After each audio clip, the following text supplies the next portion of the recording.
Right, Nightmare Dungeon tier list today. How do we do this? We need like a crap ton of Nightmare Dungeon sigils.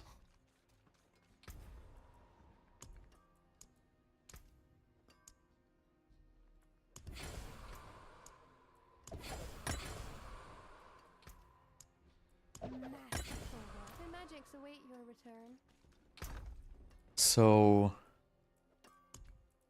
we want to run every single sigil 3 times.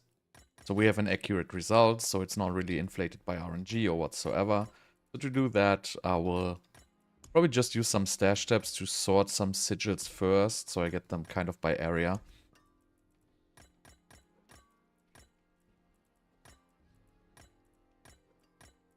So, let's see. If I had stash room, stash space, that would be amazing. But I guess I don't have a whole lot. So let's just put these in here. These here. I guess I can just take the legendary runes out here. Some rares. Because we're not going to pick up any loot in tiering the Nightmare Dungeons. Don't want to have any RNG in this. And this might be very helpful for future seasons. Because, you know, Nightmare Dungeons, even though, you know, most people think they're shit, they're actually pretty good. And if you tier them and run the proper sigils, they probably might be at least twice as good as Infernal Hordes and very close to Curse Undercity. But of course, you gotta have the sigils. But in the end, you know, if you need the crafting materials for like the master working, there's absolutely nothing wrong with running Nightmare Dungeons.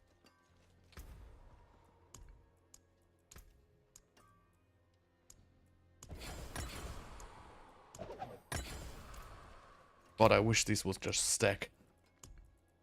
Okay.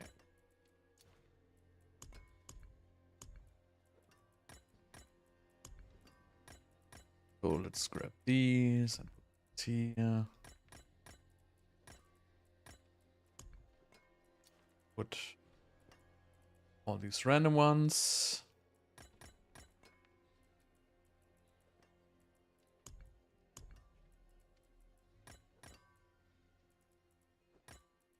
These 2 kinds here.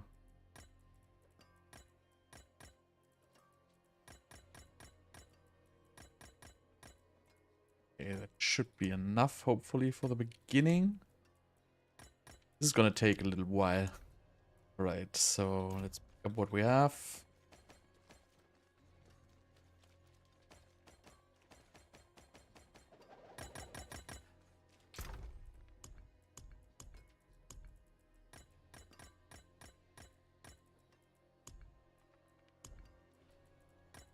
That looks good. No other people I'd rather break bread with. Okay.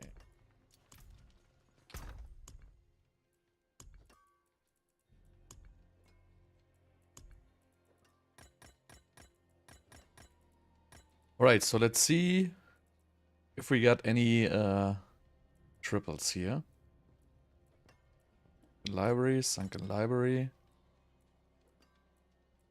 Sunken Library. So we just want to make sure we don't have shield. Everything with except for shield we can run. But I just want to run one dungeon, see my build is going everything correctly. I got my skill tree, by the way.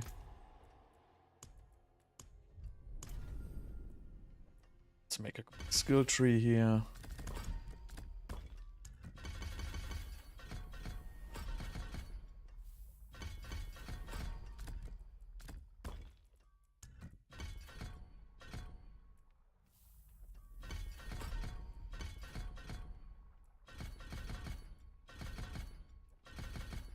Okay.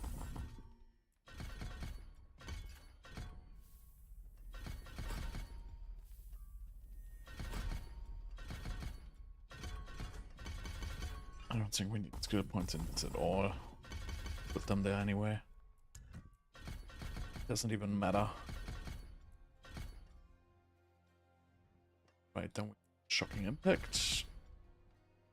Anything else important we might need here in the skill tree? Probably not.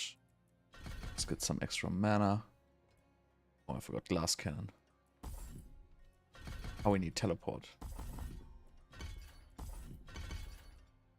Okay. I think that's it. We run teleport and firebolt. We want this, we want this. Do we even want flame shield? Yeah, I guess we want flame shield. We want unstable currents. We want chain lightning and we want ice armor. Beautiful. So let's see if we need the mercenaries.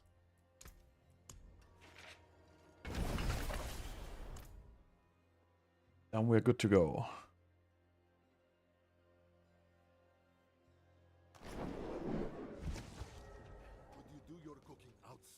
So we want this guy here. I will handle it.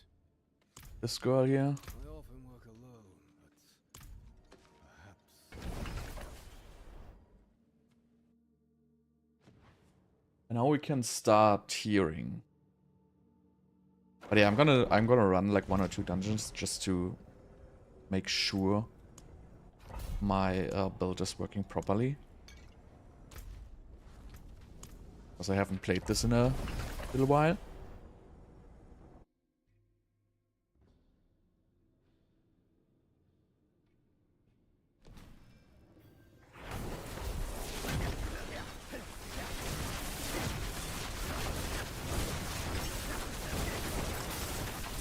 Do I feel slow? I think I feel too slow. What's happening?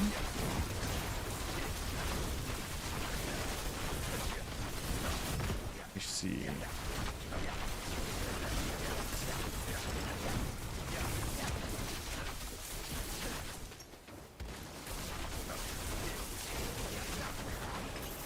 Let's see, what's my evade cooldown? 2.7, but that's the same I always have. So I guess it's normal. I guess it's normal.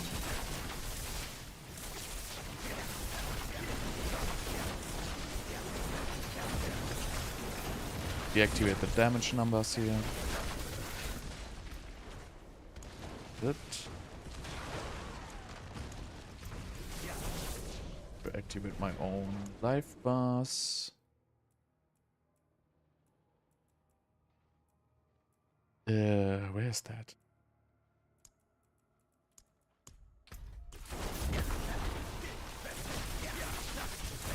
To hire my pet.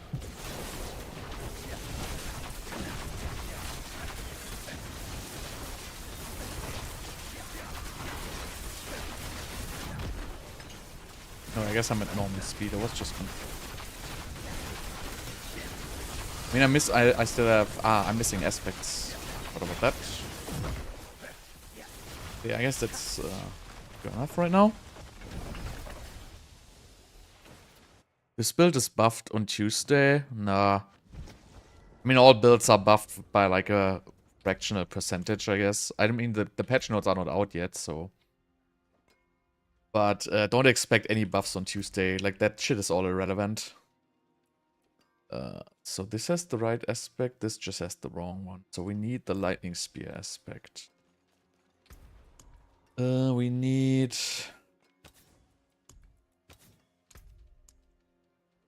how is it called? Splintering. Splintering energy, and then we need warm swell.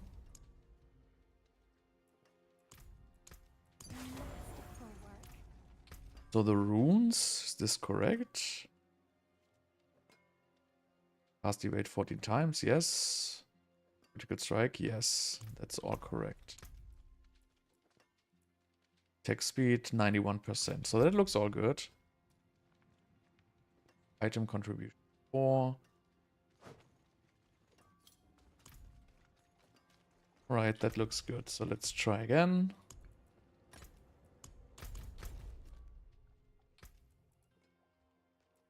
So really, I don't think anything really gets buffed on Tuesday at all. I mean, there's just some... I'm not calling it random number buffing, but they're basically buffing damage on all the core skills by like 10, 20, 20-ish%, and they buff the ice shards aspect a little bit. But in the end, that's basically not going to do anything. Right, so it's irrelevant, because your core skills are not going to deal damage anyway.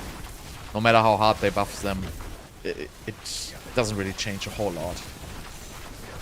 Also, the aspect they are changing, like the charge bolts aspect, like nobody will ever use that aspect because it's just garbage. You basically lose an entire aspect slot for basically nothing. So even if they change the numbers on that to, you know, for it to make 100% weapon damage, like 100% weapon damage is basically no damage at all. So, like the effects which really do damage, they are in the range of like 1000% damage. Like the Frostburns and stuff like that. And the Chain Lightning Pants are in range of 6 times weapon damage. So just giving like a random 100% weapon damage on the charge bolt aspect is really not going to do anything. Okay, that looks good now.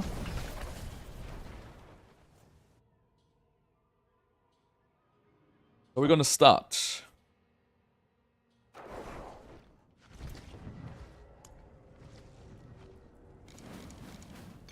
So we're going to start with Sunken Library. So we're gonna, for the time, we're gonna count time we are traveling into the dungeon until time we move out of the dungeon, basically. Oh wait, that was a mistake. I have to get my Obducite first. So we have 11.8k. So 11,800.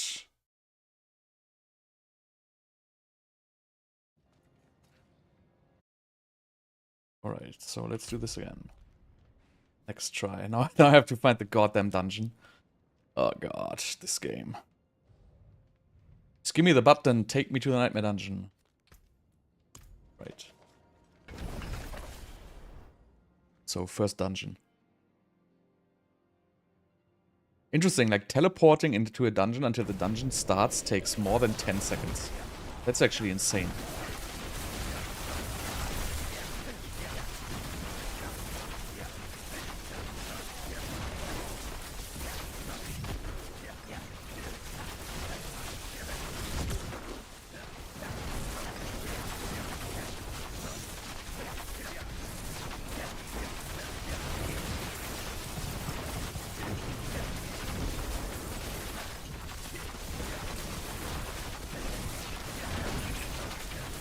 I'm also gonna write down if these dungeons are linear or not.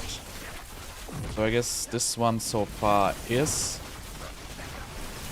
Because for linearity, basically, as long as you can get back to, so if you need to backtrack, but you can backtrack by essentially traveling through a path where there's mobs, it's essentially alright. Why doesn't this open? Huh? Is this 3 skeletal guardians? Wow. Kidding me? Where's this guy come from? What? Okay, so this, I'm gonna restart this. This doesn't count. Because apparently I played this dungeon awfully wrong.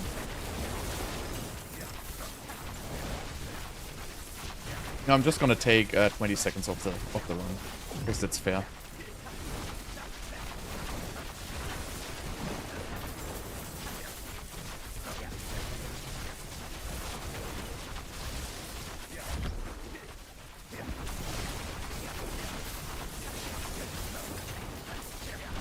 Oh, I forgot my freaking pet, right?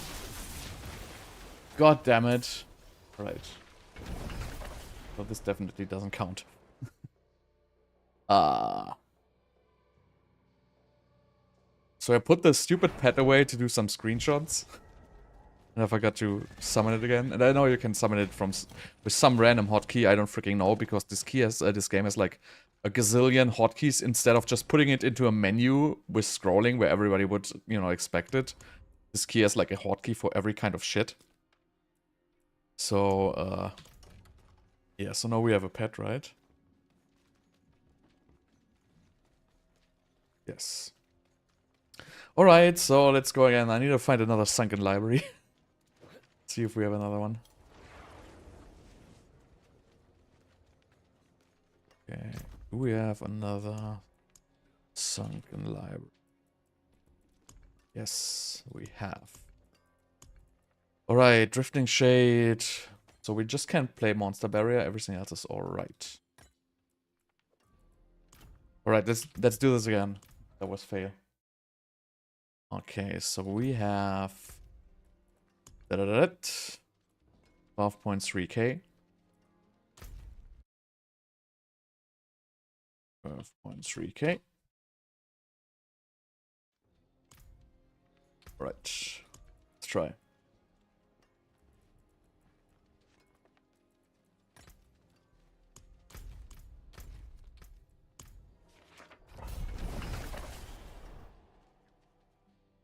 Yeah, exactly. That stupid menu. I don't even know how to open that menu. There's like 15 menus you can open.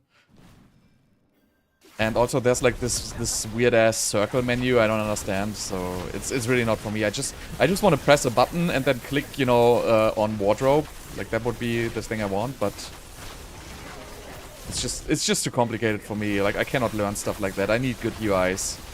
I cannot deal with like like class UIs like Blizzard UI, unfortunately. It's all made for consoles.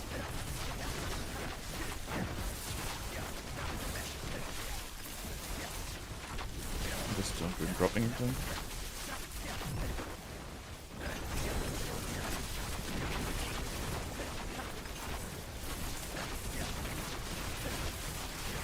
Wrong way. Wrong way.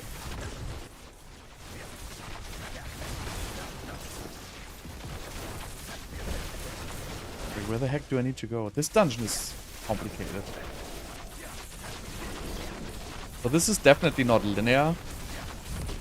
I can already tell you this, but this still this dungeon has decent drops and stuff like that. It has decent monster density.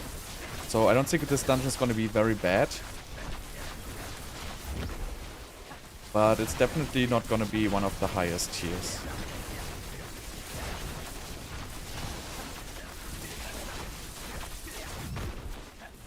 The highest is definitely going to be like the oldest caves and stuff like that. But yeah, so now we need to slay like the Guardian.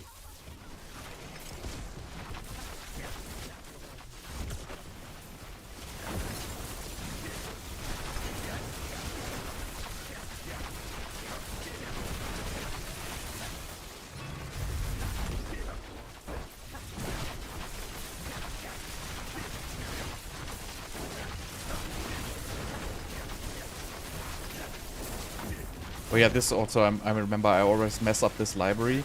Because at the very end there's like a mob spawning and it's like almost impossible to see it. Because it just spawns like super delayed, like I don't even know how many seconds. It's many seconds.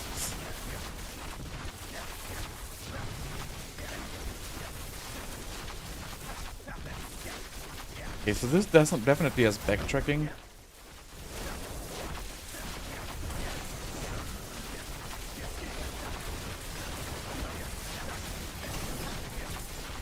See this guy?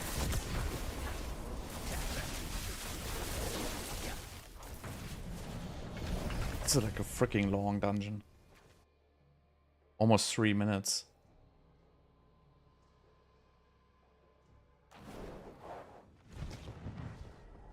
Right, so let's fill this out. This says objective 1. Just call it kill 3. Objective 2 is key plus door. Doors, no. Linear, no. Easy.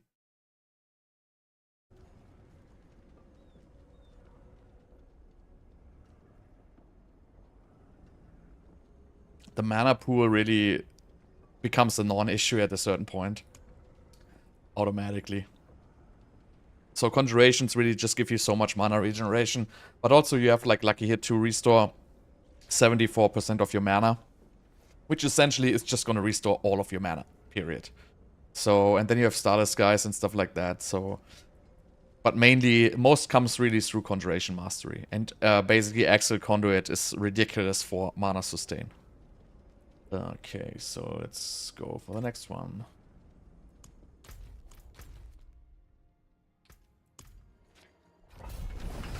Start the timer.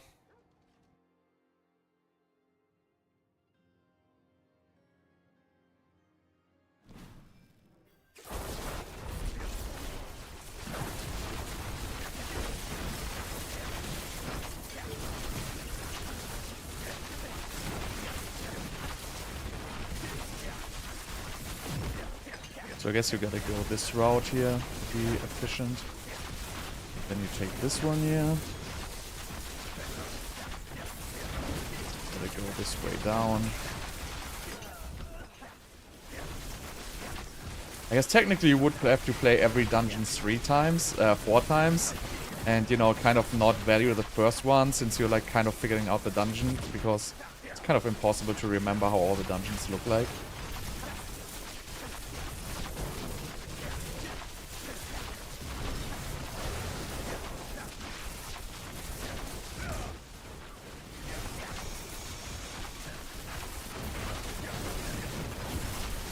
Remember, first time I took 3 minutes.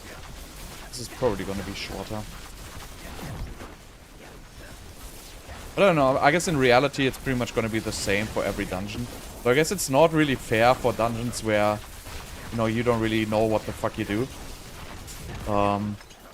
While you have like dungeons like Uldo's Cave where you just, you know, speed through and, you know, you really don't need to remember like, you know, how it works or how it not works. Oh, I have the key already.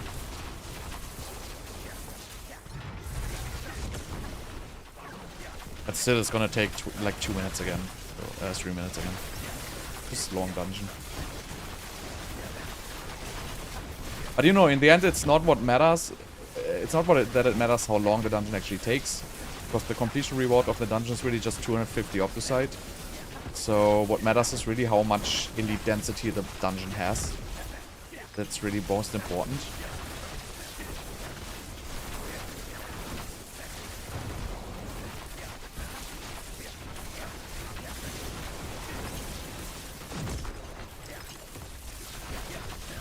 See, this Guardian spawns like at the very end, which is very confusing. So yeah, this time I was like a good 30 seconds faster, actually. I get caught by a drifting shade while porting out. But yeah, that happens.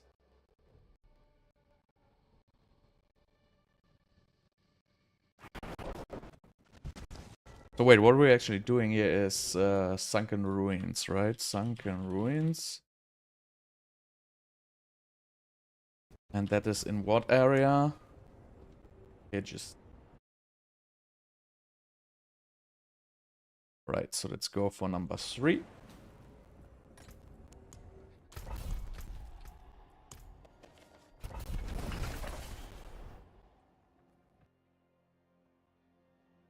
No, evade cooldown really not. It's really just cooldown reduction and Flickersteps. So Flickersteps, my boots, gives me 2.5 seconds evade cooldown reduction whenever I use a skill. And besides that, I really don't have any evade cooldown reduction at all. I just have cooldown reduction, basically. I have 75% cooldown reduction. And I have plus 12 in teleport. We're not gonna kill butchers, because that's gonna inflate our gain. If I can actually get away without killing him.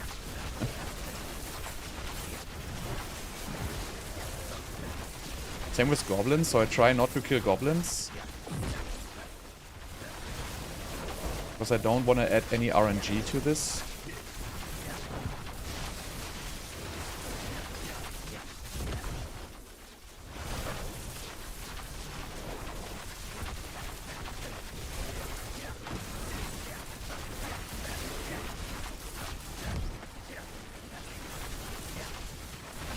So fast teleporting builds really... So if you are like on a budget, or if you're just starting out the season, right, you can definitely do this with evade cooldown reduction. Is that the key? Yeah. Good. So you can put evade cooldown reduction on your boots and on your amulet. You can kind of achieve that. I'm gonna do this roundabout here. See, like, if you, like, really want to go Nightmare Dungeons for Obducite, you want to do, like, these kind of, these simple, roundabouts. Because they're just gonna give you, like, a lot of Obducite, and they really just don't take a whole lot of time to finish.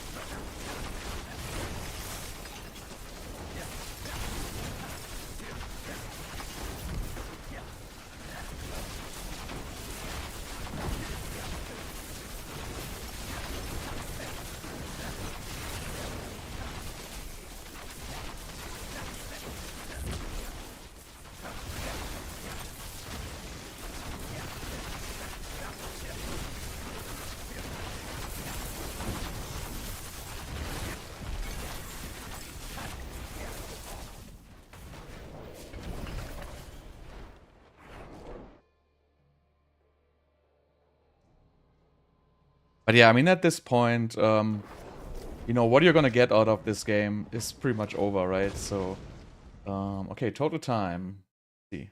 So we have 08, 24. I guess the minutes will be alright. And let's see how much Obducite we have.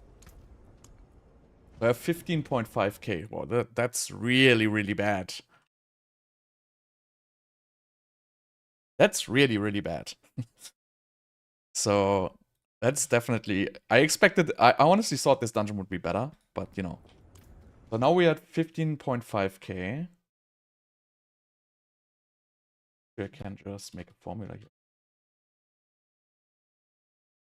Alright, so what's next? Let's go for the next one. What button you evade? I evade on E. Because I cannot press space. Pressing space is like so freaking exhausting. So I use E. So let's see, what else do we have? Sirocco caverns, that's gonna be one of the good ones. I don't have another one. Yeah. So we have Empowered Elite, Volcanic, Avenger. Wonderful. So next is Sirocco caverns. That's gonna be one of the S tier ones, by the way. But yeah, space, I don't know, it kind of hurts my, like, thumb if I have to press space. It feels like not really ergonomic. Like, I can really only, like, effectively, I can really only use 3 fingers, right? I cannot use my, like, my thumb, and I cannot use my pinky effectively for running any kind of commands, right? So I really only have, like, I have Q, W, E, and then I can move to, like, over to D. Everything for me is already too exhausting. I mean, I can do it, but it doesn't feel like convenient to use any other keys. And if you, like, hit your space bar, like, once, 3 times a second, I just feel like it's not the right button to press with your, like, thumb. So, no, I'm from Germany. I'm not the Terminator. Alright, so now we're gonna do Sirocco caverns.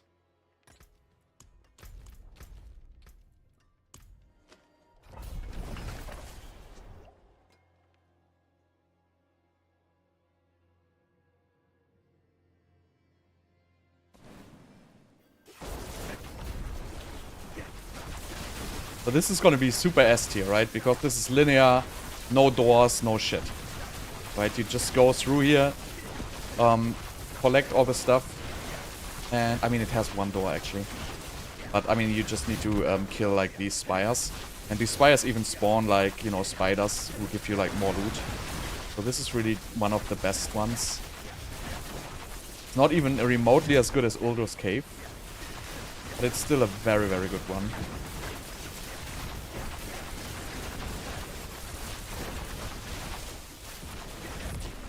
And it's completely linear, right? Because you really just walk in this roundabout here.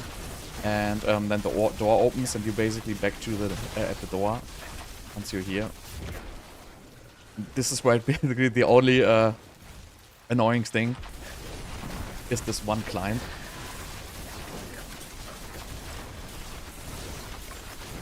Now you basically just speed through again.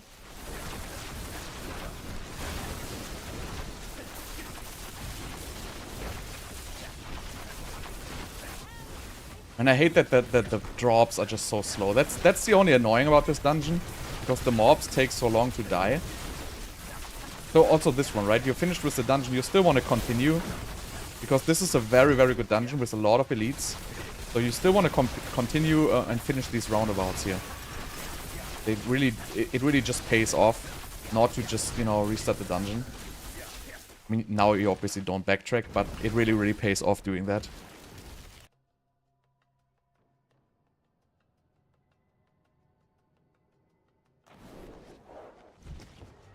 Alright, go for the next one directly.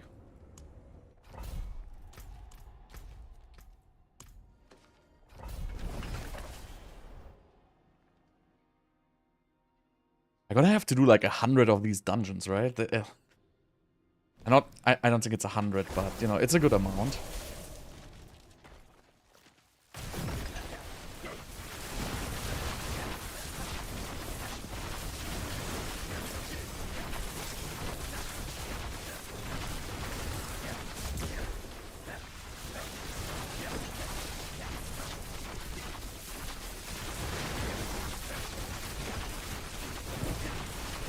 So in this also, you're like free to leave stuff on the ground at certain areas, but obviously not here. But so what's really slowing you down is really the need for picking up the Obducite, because your pet is just goddamn slow, and it just takes so long until the mobs actually drop their stuff. And that's really just for like Blizzard's sake, just, you know, they just want to basically make it look pretty, right? But there's absolutely no reason for it to look pretty. They should just drop their goddamn loot when they're dead, instead of, you know, giving me like a 5-second death animation, and then after that another 3 seconds I drop my loot animation. So freaking annoying.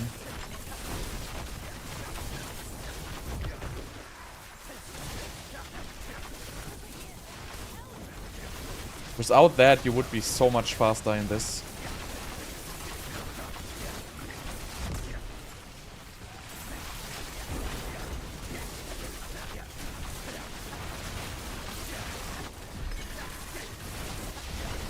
See, again we go. Finish the roundabout. See, like these big elite packs here. They are really, really juicy.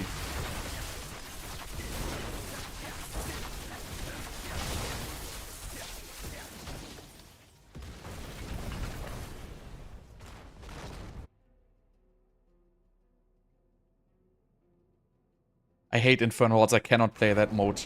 It's so boring. Like, I want to shoot myself before I play Infernal Hordes.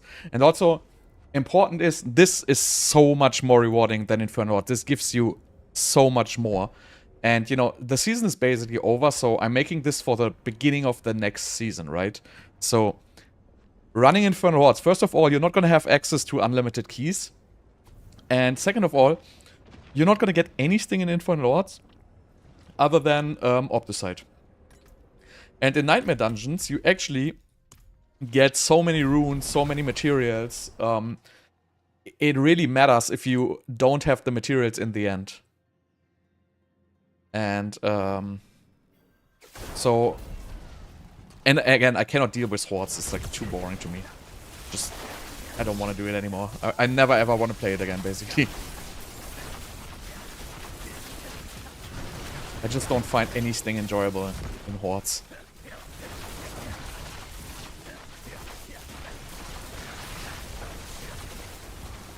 Also, I hate the RNG.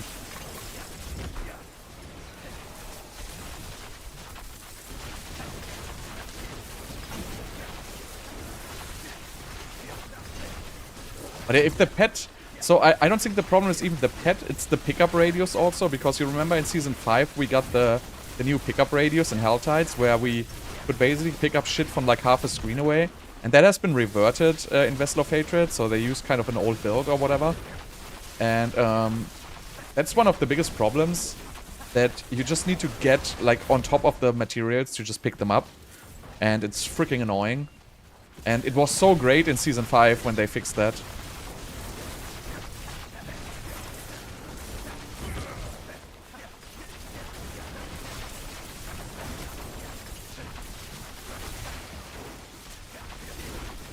I'm slow today. But you know, if I'm equally slow in all dungeons, it's not gonna matter for my tier list.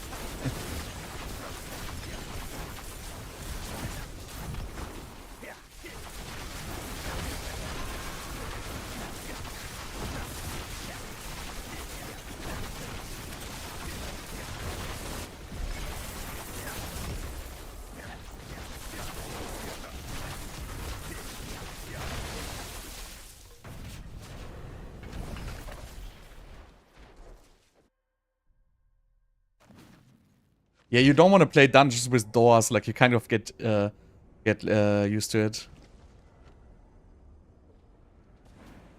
So yeah, you get 1 greater FX items for like 12 minutes of Infernal Hordes farming. Well, great job. So in Nightmare Dungeons, you get obols.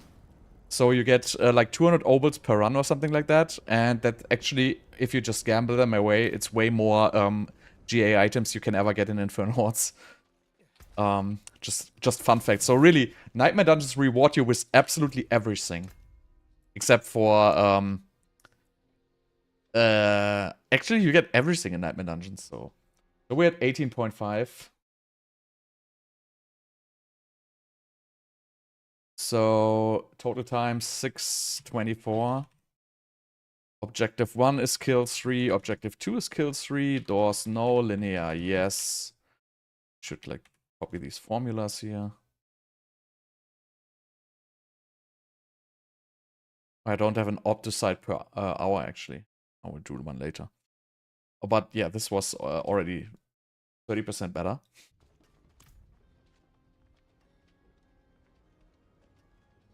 This one here.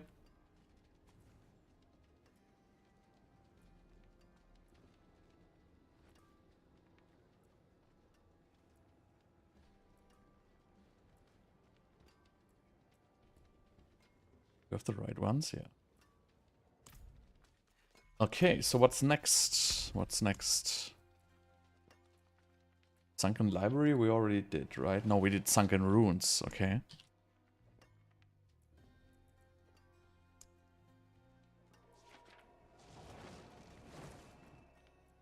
Collapsed Vault. That sounds ugly. Right, collapsed. Oh, I have Aldous Cave, always good to have. Collapsed Vault. Collapsed Vault. Collapsed Vault.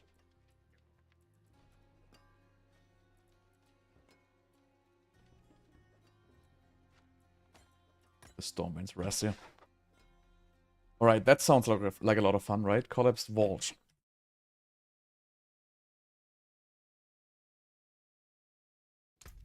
I really have 18.5? Oh, my obols are full already. So really don't underestimate Nightmare Dungeons. They give you so much stuff. Well, I guess the only thing you don't get is Glyph XP. Yeah, I mean, everybody knew there would be no changes, right? So at this point, you just gotta understand that Blizzard is not capable of maintaining the demand of changes in this game. They kind of gave up on it. They will now just casualize the game. There's absolutely no point of bringing meaningful endgame into this build. It's just gonna such a freaking high investment, and I really don't think it will pay out for them. Because you know what, if you want endgame, there will be PvE too. So if you want to have like a decent game to play for like 10 to 20 hours, you can go for D4. But yeah, if you want endgame, it's not the correct game. And you kind of feel it. I mean, the changes, it's just so lackluster. Like even this expansion, like honestly, this is a joke. This expansion is a sad joke.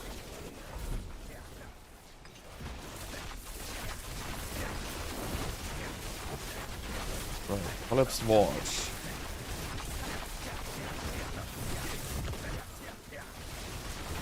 Nice, so this is backtracking, massive backtracking.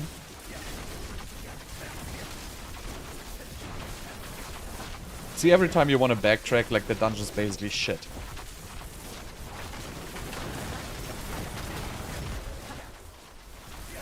this dungeon is basically designed to backtrack. Oh god, and statues. Even 2 of them.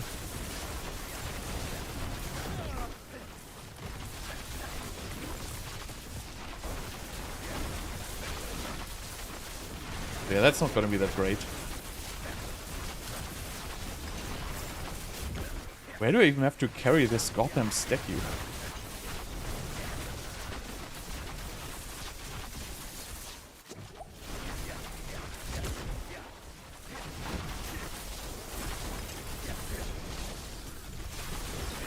I mean, this spawns a decent amount of elites, though, when you pick up the statues. There's boss.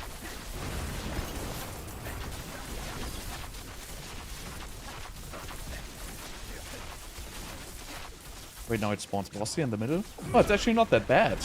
Wow, this is just like 1 minute 40 seconds. I didn't expect this.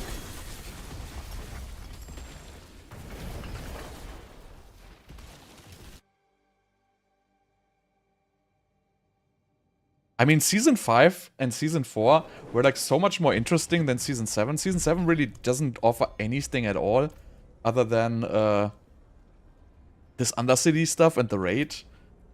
But besides that, you know, the gameplay is just like there's really nothing. They didn't even bring really new uniques in this season other than the, you know, the random stat sticks like, you know, Air of Perdition, just give you another, you know, 60% multiplier here. Give you like the new chest piece, the whatever it's called, Shroud of Ward's Dash, to give you like another 60% multiplier. But really nothing interesting added, right? Just stats basically. Aspects just do more damage. And they just keep adding multipliers to just give you more damage. And that's the only thing they have been doing for basically the past year. They made like an interesting unique once in a while. Wait, what?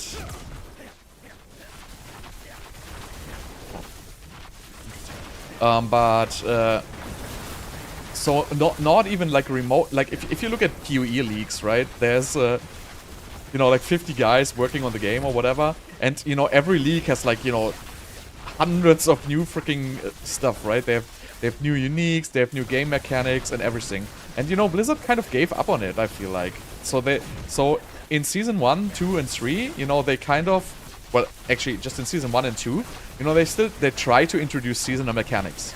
Because that's what the freaking season is supposed to do. You're supposed to alter the game in the season. You give the players new abilities so they can try it for a season, and after that in the season you decide, hey, is this good? We're gonna keep this in the game, or is this bad? We're just gonna remove it, right? And they did that the first 2 seasons, and they brought the items back, actually, some of them. So they actually did like a decent job in the first seasons. And then they gave up on it. Like in season 3, they completely failed it. Like everybody, like, you know, season 3 was just the beginning of the absolute failure of like seasons, right? So season 3, you directly notice, oh yeah, we have no clue what we come up with the seasonal mechanic. Like they probably didn't have the time to make like any new, you know, skill alterations or whatever. So they were just, yeah, no, we're just gonna add this random piece of shit, which is like your companion. And that was the end basically for the seasons. Since then there was no season anymore. Right? So there was season 4, obviously, new loot, but that it is, right? Then there was the next season, which is you know, season 5, Infernal Hordes, so no seasonal mechanic. Infernal Hordes were cool, don't get me wrong, but I don't need more ways to farm the same shit. Like, it's boring. I already know all the same shit, so why would I need more ways to farm the same shit, right? It's kind of pointless. Just formula this one here. Okay. So how much did we take? 40900. Objective 1 is kill mobs. Objective 2 is to how do you call those? Statues or whatever? Pedestrials? I don't freaking know. Something with, I will correct this later. Doors no, linear, let's just call it yes. So why does this formula not work? E4 minus D4. F4. Oh, I forgot the runs. There you go. I mean, this dungeon was extremely short and though very, very unrewarding actually. As you can see, it just literally gave me like 500. So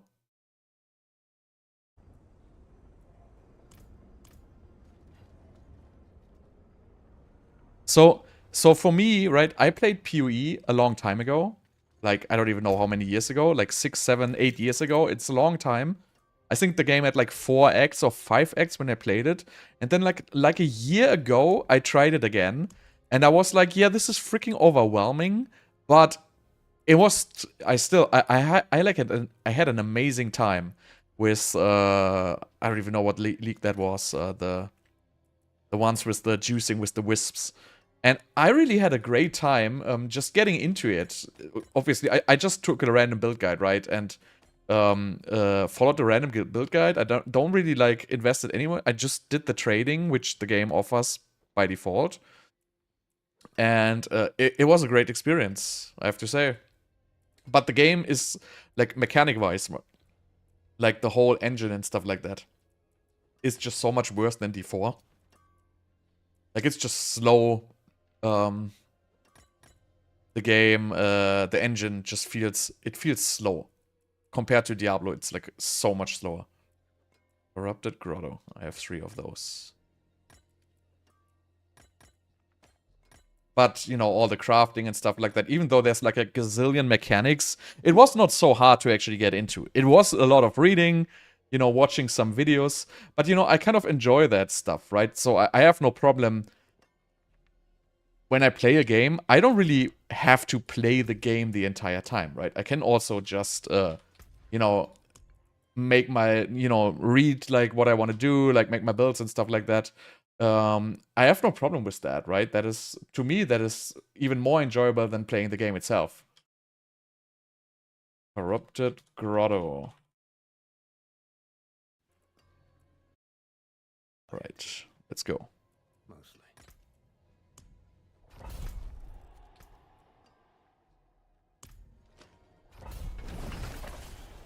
So PoE 2 is gonna be of less complexity than PoE 1 because it's not gonna start with all these crazy crafting mechanics.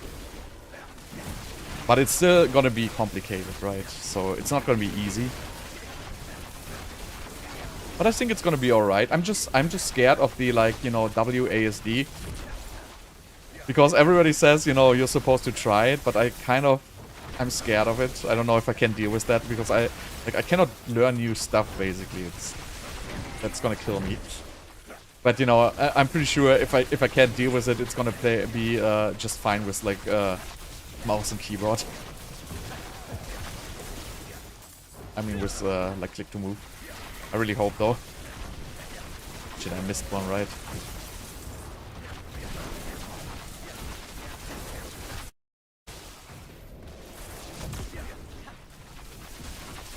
So obvious. How could I miss this?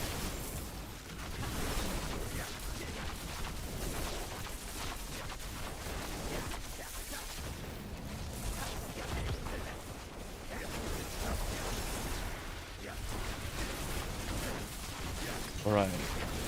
This is actually not that bad. Like, Animus carriers are not that bad, actually, because it's a guaranteed 5 extra elites, basically, which drop Obducite. So, really nothing wrong with that.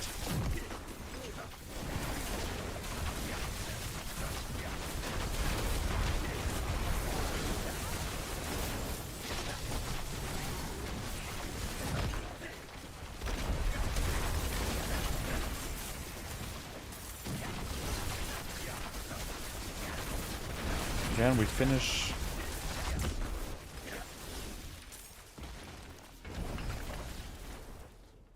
It is supposed to be very controller friendly, yes.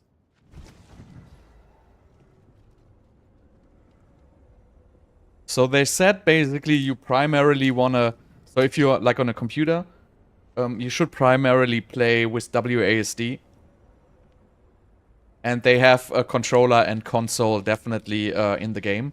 They have like also special features like with, you know, loot and stuff like that. Like, that you, I think they have like split screens with like, you know, your skill tree and stuff like that. So they definitely optimized it for controllers. They're all also played like with the controllers and all the game shows and everything.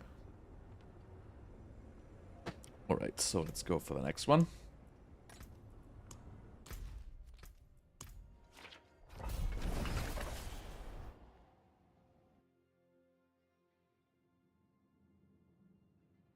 But yeah, so I really think that season 7 is gonna be horrible. I think season 7 is gonna be like season 3 pretty much. It's gonna be absolute ass. And most likely it's gonna be one of the worst seasons. Because I really don't see them bringing anything. Because if they can't even freaking bring stuff in a mid-season patch, like what's it gonna be? Like how are they gonna like deliver stuff in the seasonal in the next season? Like there's no way they're gonna deliver anything. I think that story is so over already. Because they already said, like, you know, in the campfire, they already said, yeah, so we kind of have the game in a good state right now, so we're just gonna, like, you know, keep improving these little systems we have already. Which basically is just saying, you know what, we are done with this freaking game. We're just gonna give you a battle pass each season and call it a day. That's just my feeling there. So they're just gonna devote all their power into developing the next bullshit expansion to charge like a full price again. That's gonna be their strategy there. Just charge money for expansion.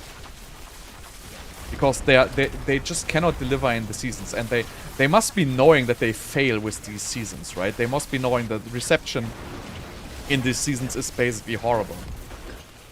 Right? Everybody's just complaining about the lack of content in those seasons. And if you just don't, you know, if you just can't get it right, then, you know, you might as well just, you know, accept it, right? If you make one season each quarter just to meet quarterly goals and player numbers, that's not a good state for a game to be in, right? It would be much better for the game to make one good season every 6 months and then go from there. But just to make one bad season every 3 months so all the players get logged in and you have good numbers for the shareholders is not the freaking way to design a game. Right? That's basically a product. It's not a game. A game is supposed to be, you know, meaningful. A game needs replayability. You know, people invest a lot of time in a game. And you want to reward them basically for the time they spend. And I feel like that is not what they're doing. They're kind of, you know, handling it as a product. Like, only as a product. It's just like a money printing machine, right? And obviously they need to do business, right? But the way they do it, I feel like it's just purely for shareholders at this point, this game. They deliver the very minimum they can deliver to make the maximum cash.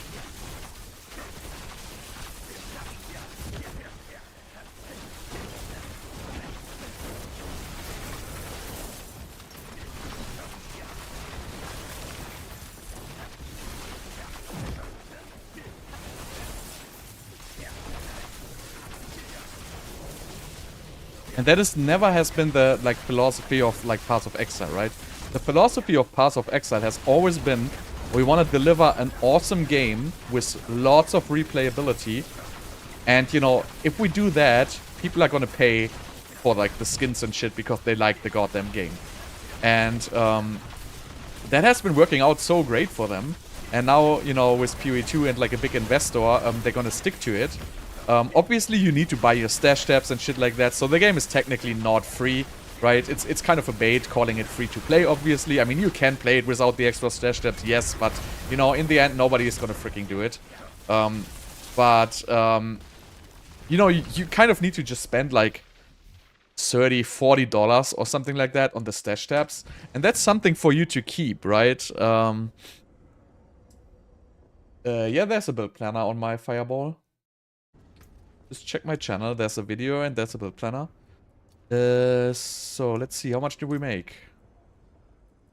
We have 22.8k. 22.8k. And we took 6 minutes, 10 seconds. So objective 1 is Animus. Objective 2 is kill 3. Doors no, linear yes. 3. I want to have an Obducite per hour now here. Obducite per hour. That is Obducite per dungeon divided by time per dungeon, right? Does that work? Ah. Of course it didn't work. You need to... I think you can only multiply times, I think. Times. There's just... Why that doesn't work? That's so sad, man. So I have to like figure out the formula here to convert the time into 2 hours. But yeah, we'll do that at some point. But yeah, this is still much better than the first one and pretty much the same. So these all look fairly similar, honestly. This one is a little bit worse. But so far, I don't really have like a extremely good one.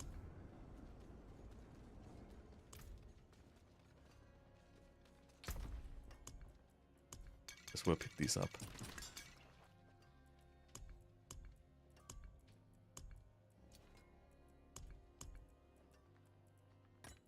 Alright, what else do we have?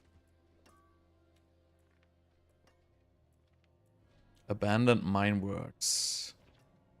Nope, not enough.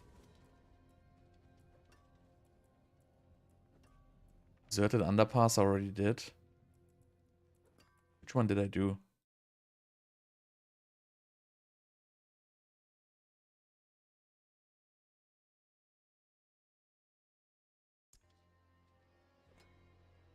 I wish they would just sort by, you know, dungeon, but what is the sorting on those sigils anyway? Right, shifter runes. What do we have here?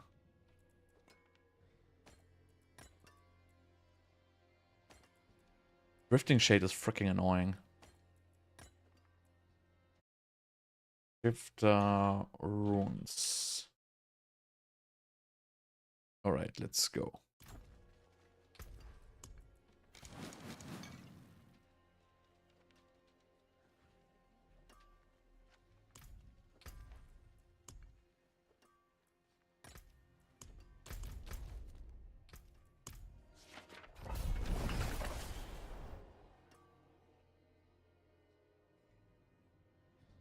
So far, they're all like at roughly like 1,000 per dungeon.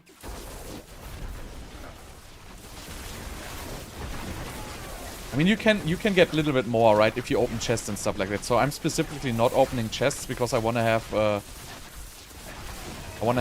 accurate results. If you open the chests, you probably get like 200, 300 more per dungeon, somewhere around that. A little RNG, but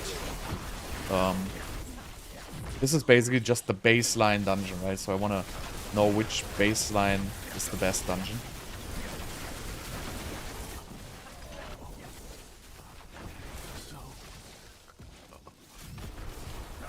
Right, this is one bloodstone.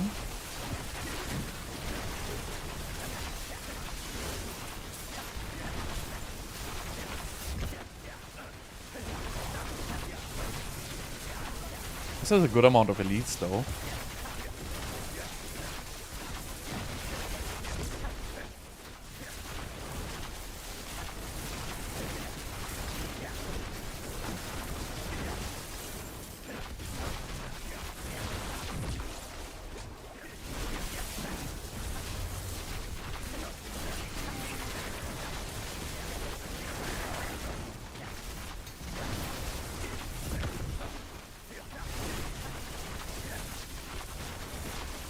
Oh, I should also, like, mark them for bosses or not. This thing.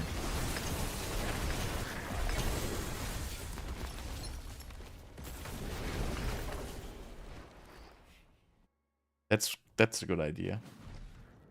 But I don't remember the boss on the collapsed vault or whatever it was. I have to revisit that. Let's just put that here. So we have boss, Hive Master. So this is 1 bloodstone, no second objective.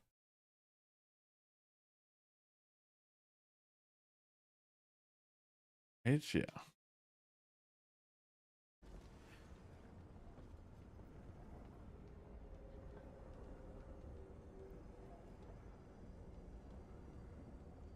Well, Chain Lightning itself just doesn't do any damage. Has always been like this, right? So Chain Lightning basically just procs Lucky Hit, and that's pretty much it. I'll keep my forge hot. Return soon.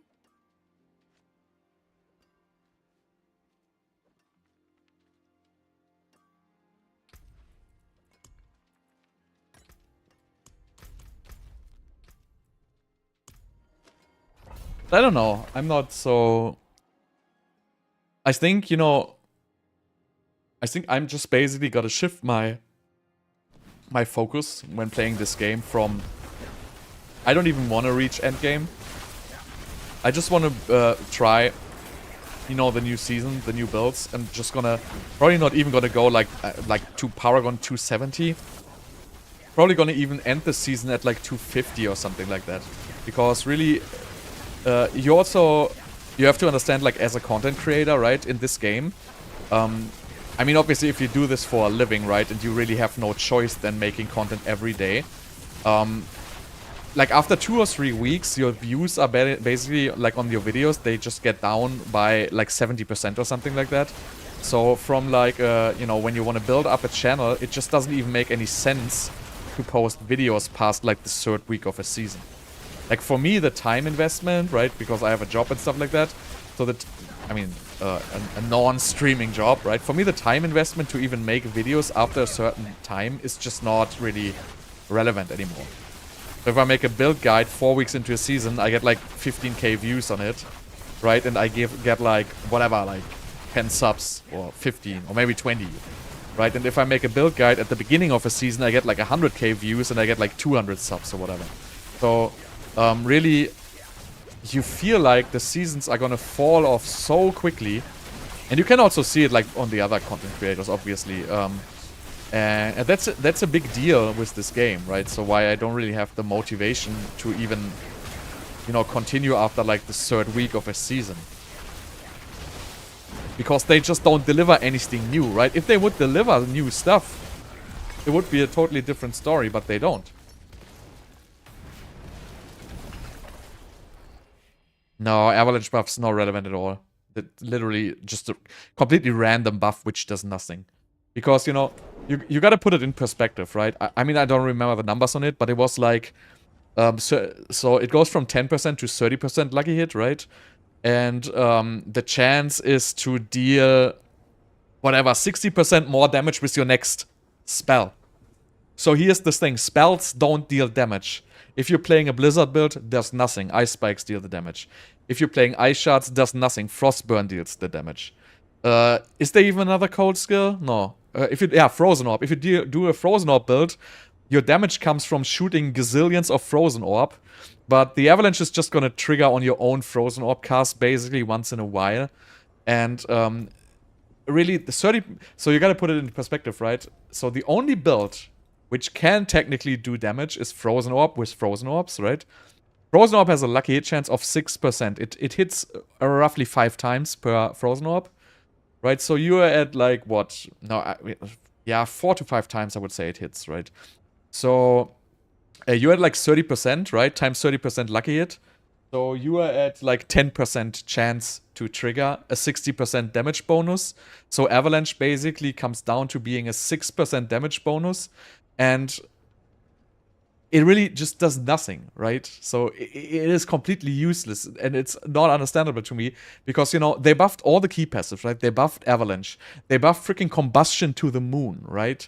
But Enlightenment is just so freaking strong. Like, it makes no sense buffing these passives, because Enlightenment overshines them by 1,000,000 times.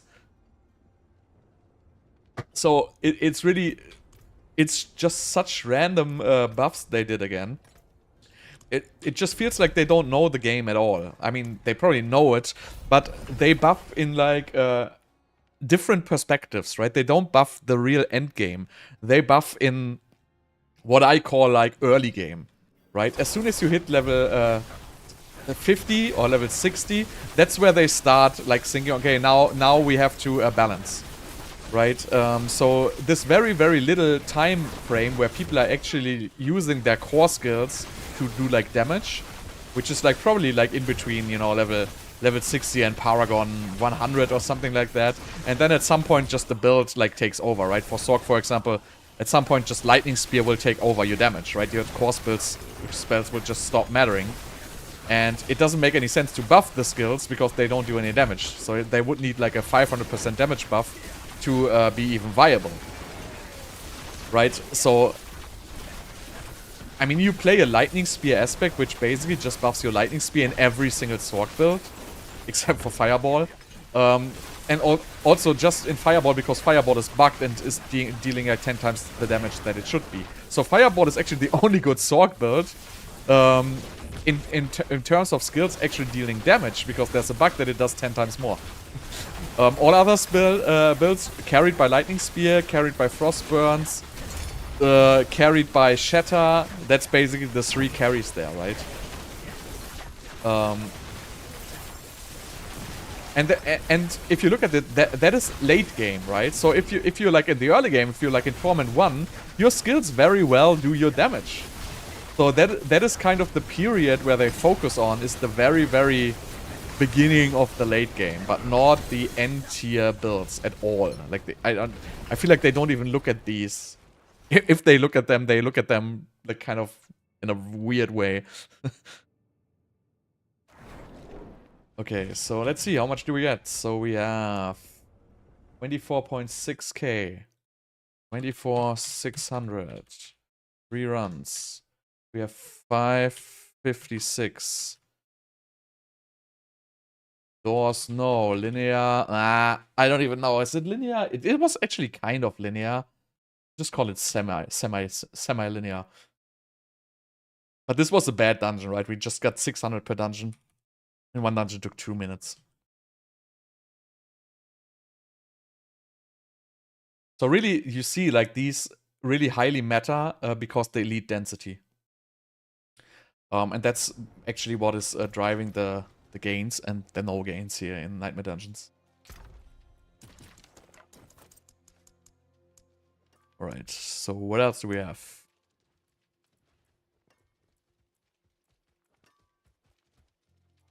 Heretics Asylum. Just 2. Right, so I guess we don't have enough of these anymore, but it's okay, we can just run other ones.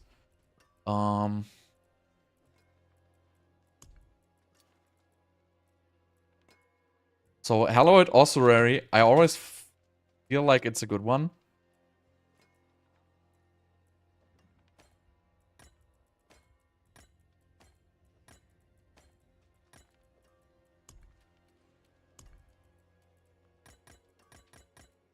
Right, so we run Hallowed Ossuary.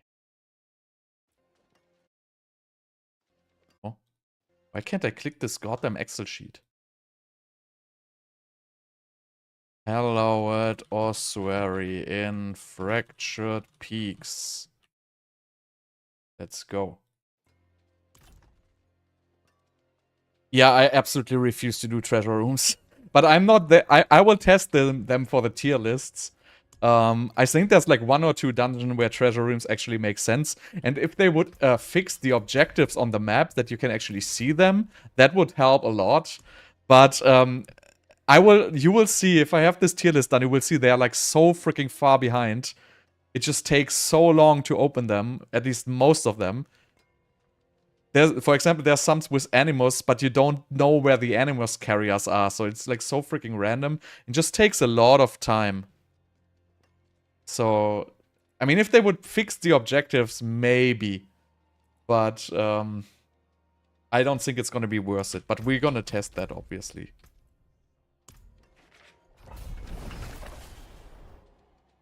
It's just Blizzard, man. They just gave up on like quality. They just deliver whatever they can kind of like get in a whatever stable state, and they just call it a day. So this always, I always felt like this was a very good dungeon, by the way, because it has, so if you have animals at the very beginning, that's very good because it gives you extra drops. And I also felt like this has a good elite density.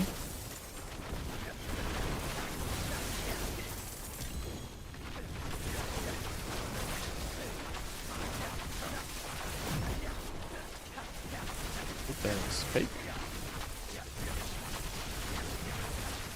It has a little backtracking though. But it's not that bad actually. It's just... Wait, how am I missing one? Oh, my life. Alright. That's the one thing which is not supposed to happen. That's also so stupid. Like all these like little bubbles and whatever, they should just auto pick up. So I'm gonna take 20 seconds off the time here.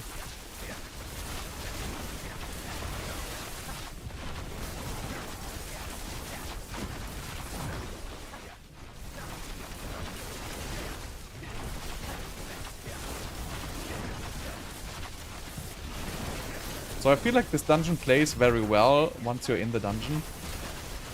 Everything has good mob density. And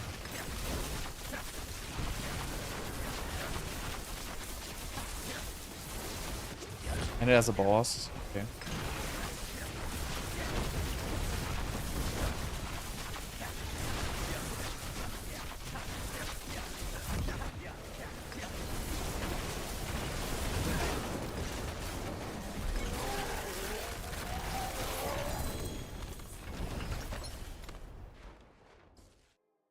Alright, so wait, what does this have?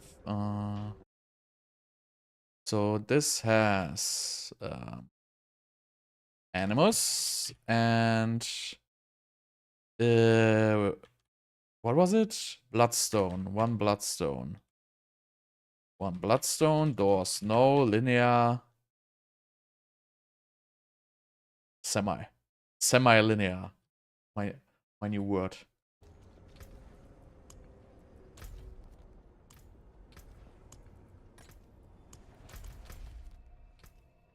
I'm just gonna take 20 seconds off, so that's 10 seconds after the dungeon starts, basically.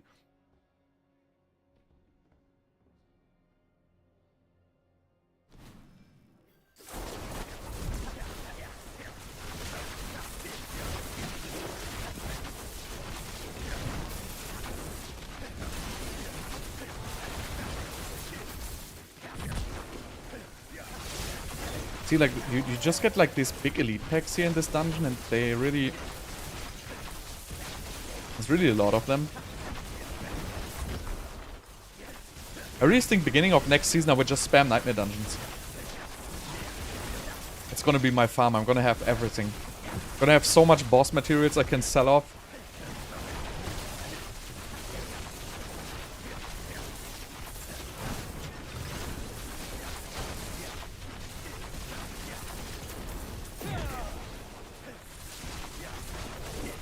And again, the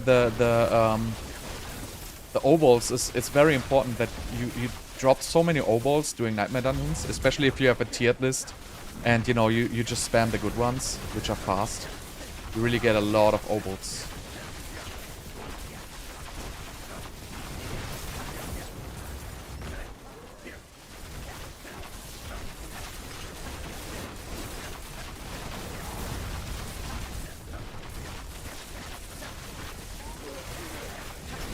The bloodstone. Oh yeah, I remember this dungeon is like kind of weird. Sometimes the bloodstone is like here. Sometimes it's on the other way. But it always kind of looks the same.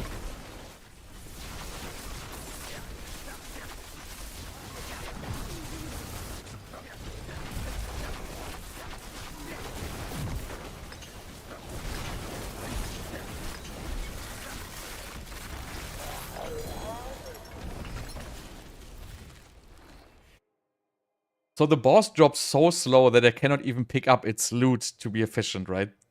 So bad it is.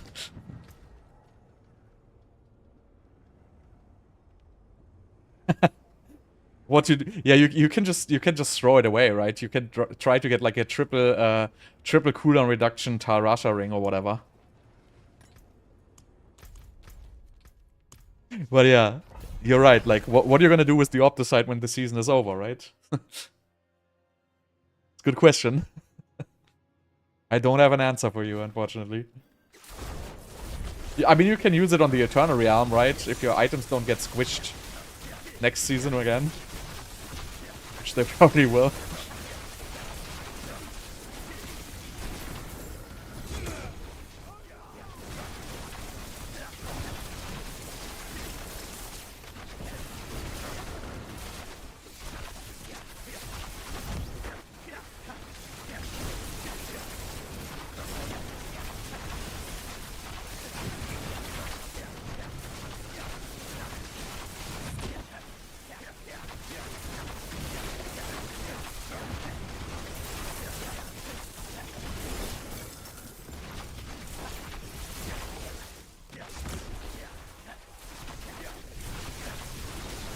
Wow, I'm slow this round here.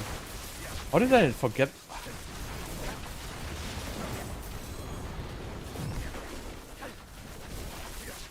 I still think this is one of the best dungeons.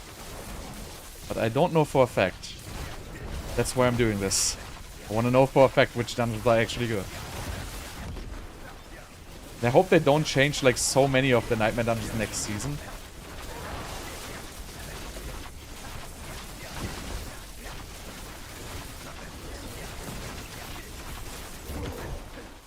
See, if you go the right way, you might get the Bloodstone instantly, like this. But I'm still gonna look for the elites, because there's big elite packs here.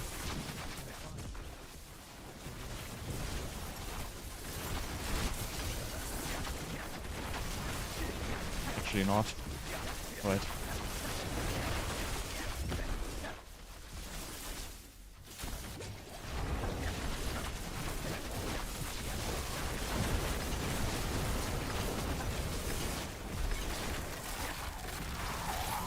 Yeah, I will absolutely go for PoE too. I'm like really looking forward to have some game with depths to play. Warfrost is good, but it doesn't have I mean it's one of the best of definitely, but like Uldur's Cave I think is the best by far. So it's 27.2 or 645. Does he actually think this is ours? Because I drew like the last 0-0? Probably, right? So, but it's actually less than I thought. 866 per dungeon. Right, what do we have next?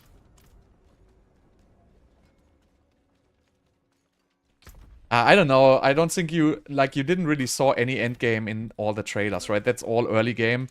And that's just for the cosmetics, the boss fights, and everything. If you get through the late game, it's gonna get faster, don't worry. Right, what do we have? Lodge something. Lodge. Just 2. Geburt. Just 2.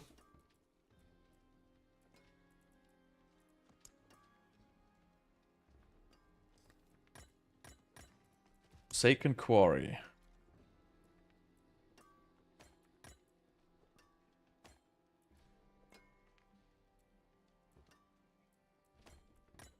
Alright, Forsaken Quarry. Forsaken Quarry.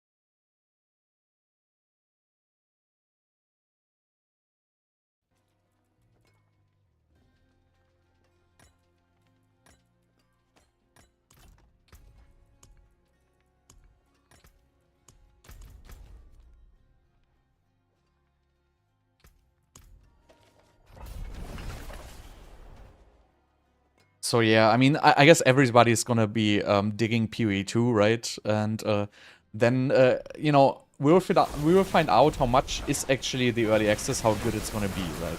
Because it's not gonna be the final game; it's just gonna be early access, and we will see. Honestly, I'm excited for it. Yeah, there's high expectations on that game, right? And you know, I'm kind of sick of D4 at this point, right? I would be much better off if they, you know, let it cook D4 for like another year and then kind of come back to it. Like right now, the game just doesn't offer enough endgame to be like engaged for a long time in D4. It's just a story. It's fine when the seasons start. It's fun playing the seasons at the very beginning, like the whole leveling, new character and stuff like that. It's absolutely alright. But yeah, you should just not be tempted to play for an extended period of time. So I guess it's pretty cool if you have like a second game like PoE. Like what? Easy key.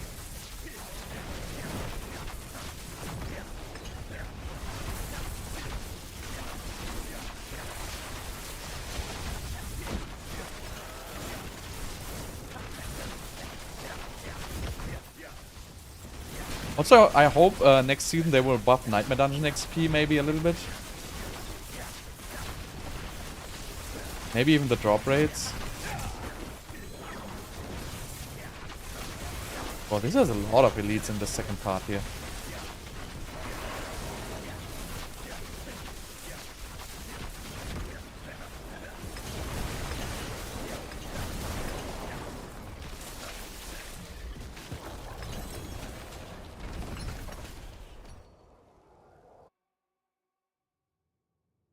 Right, what does it even have? Prisoners, right? That was, I think, 3 prisoners or 4. I don't even know. Right, so we had 3 prisoners and we had 1 with key plus door. Doors no, linear yes. And we had what was that thing called? This was the Bloodlord or whatever it's called. I forgot about it. Bloodlord. And that was I forgot about it. I will see in the next run. Something with abomination. Some abomination. Abomination. Wow, that's such a freaking hard word to say.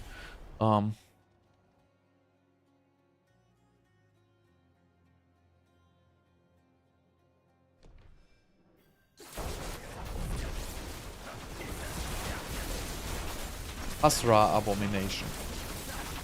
Right? That was it.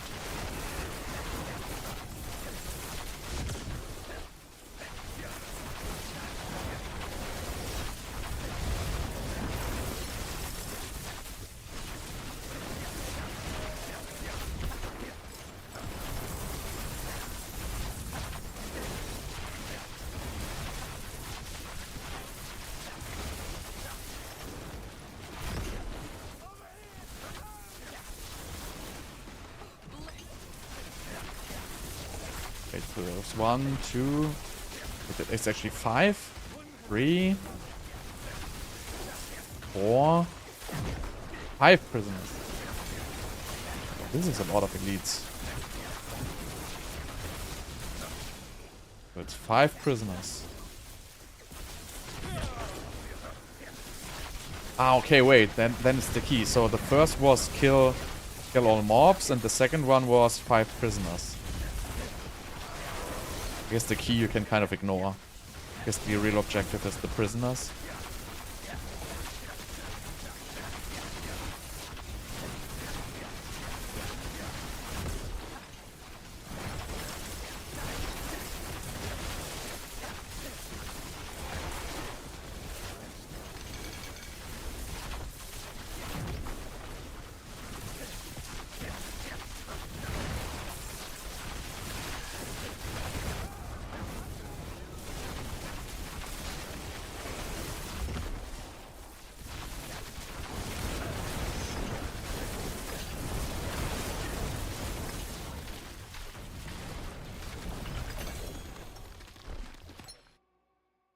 You think they will buff the price for the next expansion? I think I saw this expansion was going to be the Mephisto ones. Asra Abomination. Right, so we had 5 prisoners and we have kill. Actually, let's kill all mobs.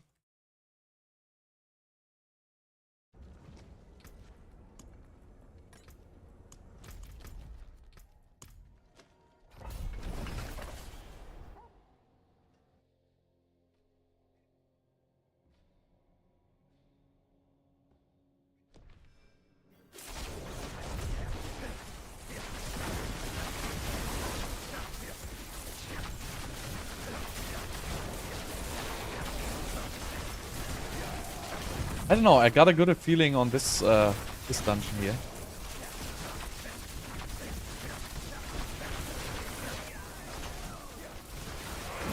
But I might be completely wrong. It's sometimes really surprising. You think like this dungeon gives like a crap ton of Obducite because there's like so many elites dropping it. And in the end, if you calculate it, it's just like a salvin per dungeon like all the other ones.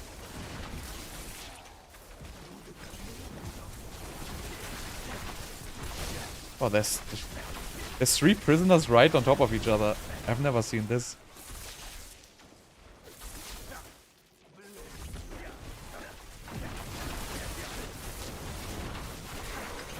Like, these packs are, like, huge.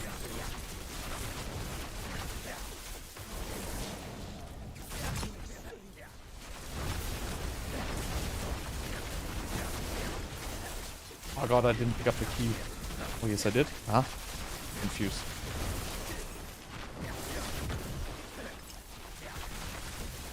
I could swear, like, I haven't picked up the key and I could still open the door.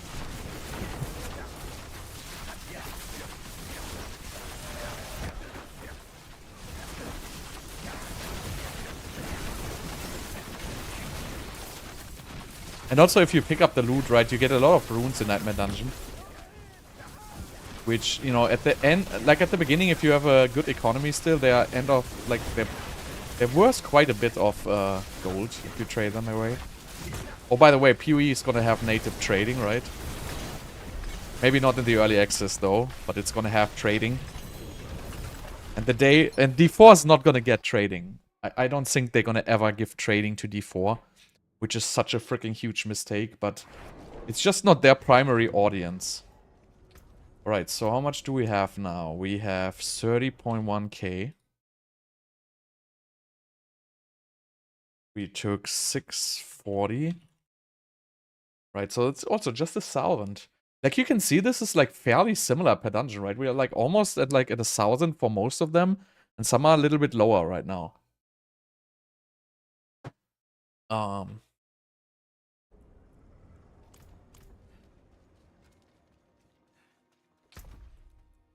Obviously, this might always be off by like 100, right? I cannot really get it lower because, you know, the numbers are just rounded, I see.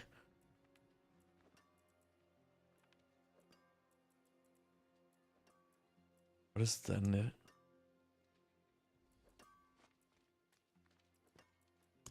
Alright. Whatever this is. Oh, this has monster barrier. I'm gonna run this. But you know, this is probably gonna be horrible anyway, so we're just gonna run this.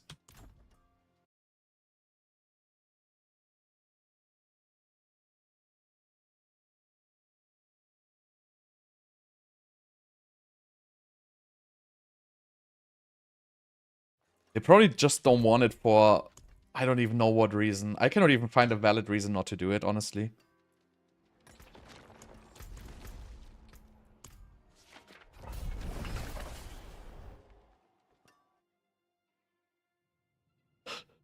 I mean, the RNT is gonna be there anyway.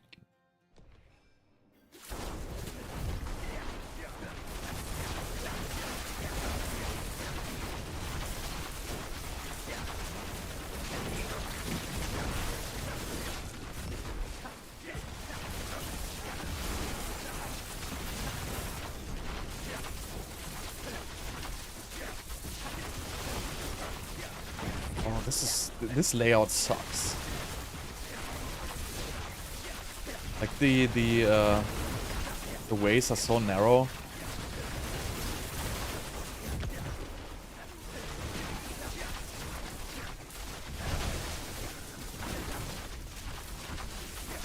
Keep hitting like walls all the freaking time.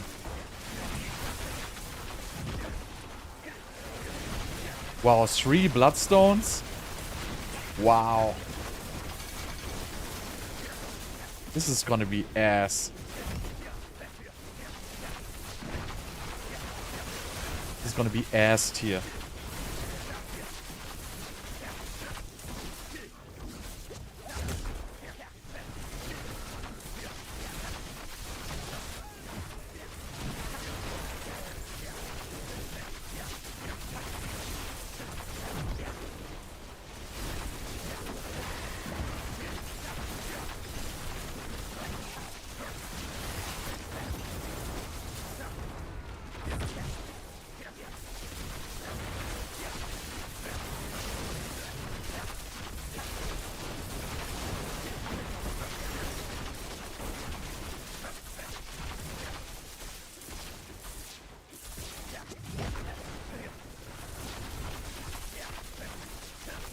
Yeah, so the 3-minute kind of dungeons.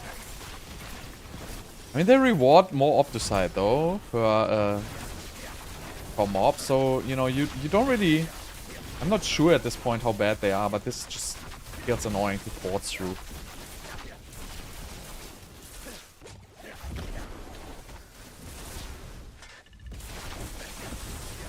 Yeah, and then you have like a boss which takes like 1,000,000 hours to spawn. Oh yeah, Blood Bishop. That was the name I was searching for.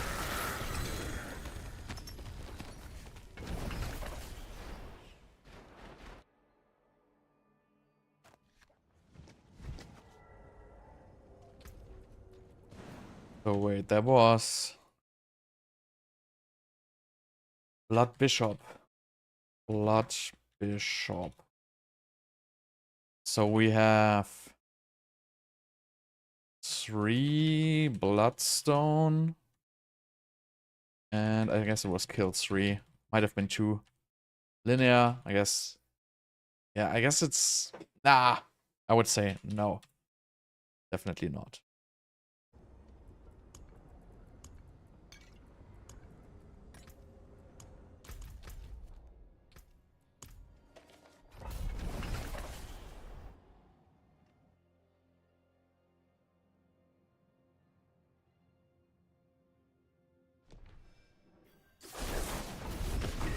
Also feel like cosmetics look super shitty in this game, right?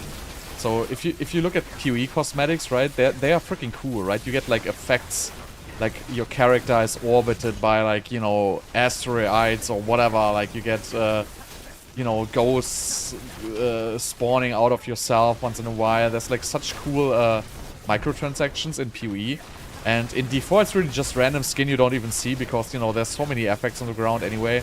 So the only time you see your skin is actually in the loading screens. So I feel like buying stuff in D4 isn't even worth it. Unless you're like playing in a group and just want to show off your skins in the loading screen. Other than that, really... I mean, I barely see my character at all. So why do I need skins? And the skins we have also, they look like shit. There's like no cool light effects on the skins and stuff like that. Nothing which would really separate them. Like even the wings, you don't even see them.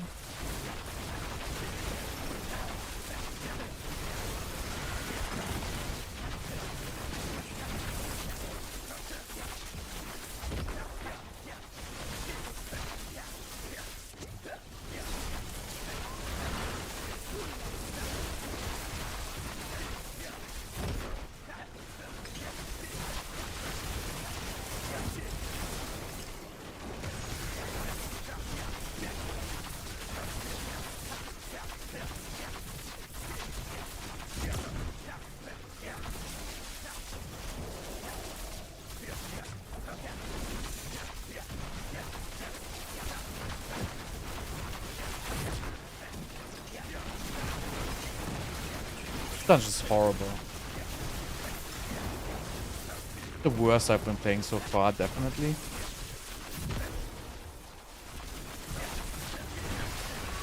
But I guess it's kind of linear, actually. I think you could call this linear. You really don't backtrack at all. Also, why do you need to double click? Why do you need to put the 3 bloodstones? And then you also additionally need to click the statue on the blood bishop. I'm gonna remove 10 seconds of this, by the way, for the barrier. Maybe even 15. Let's remove 15 seconds for the barrier.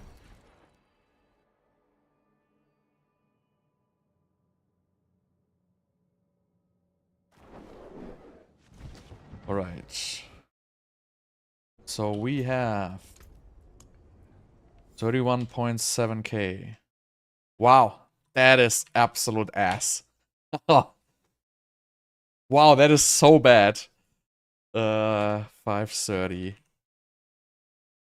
So wait, this is kill 3. 3 bloodstone, doors no. Linear, yes. This is the worst by far. Oh, okay.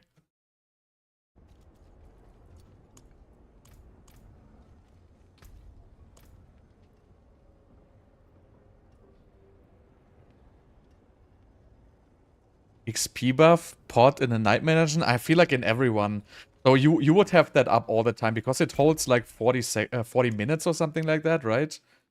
And it doesn't end when you leave the Nightmare Dungeon, right? So you can basically have it forever. I don't think that should be an issue there. Okay, we're out of these again. So let's go for these ones here maybe.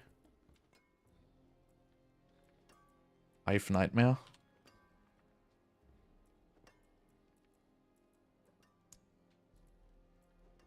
I feel like there's a lot of those XP shrines. I see them all the time. Spring Pines.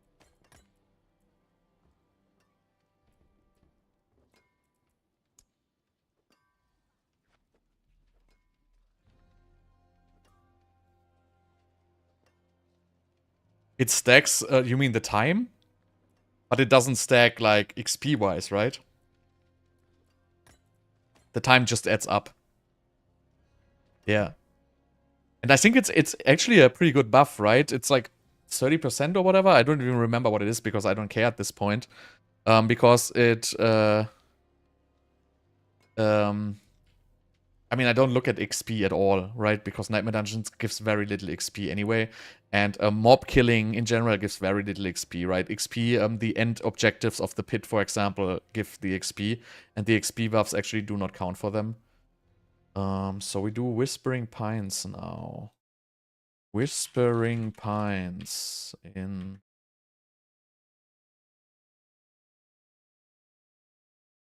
Scores Glen.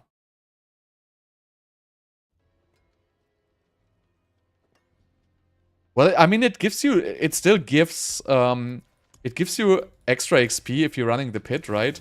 But, you know, you don't want to basically go into a Nightmare Dungeon to grab the XP buff just to run a pit. That doesn't really make sense. But, you know, it's definitely worth picking them up, right?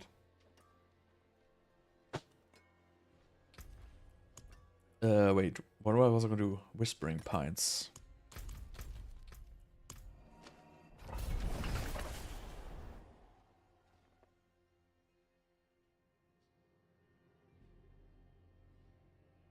What are you talking about? 1500?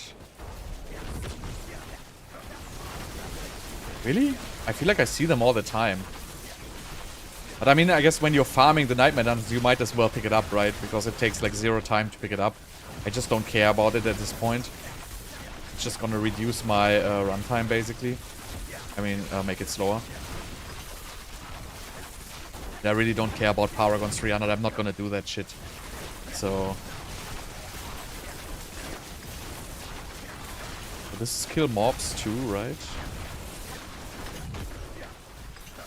Oh yeah, this has the ugly doors.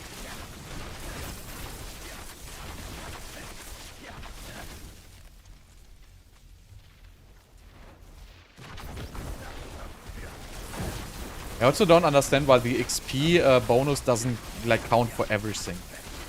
It's like completely stupid.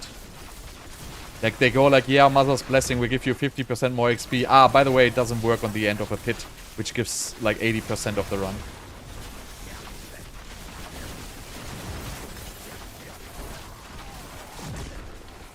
So this dungeon has doors. But sometimes they get opened by the mobs, sometimes not. Here's a door. Here's another door. Opening doors with like an auto-cast chain lightning is so freaking annoying.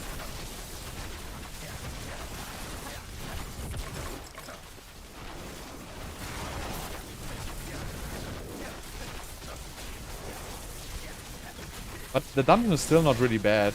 It's not horrible doors, right?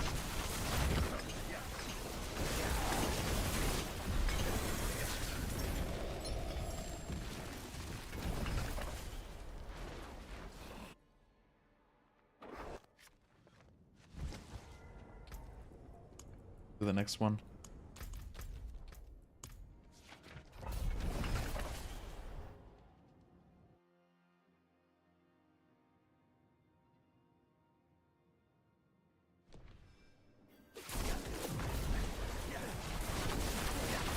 I feel like this dungeon is alright, honestly. It has a good elite density in the beginning.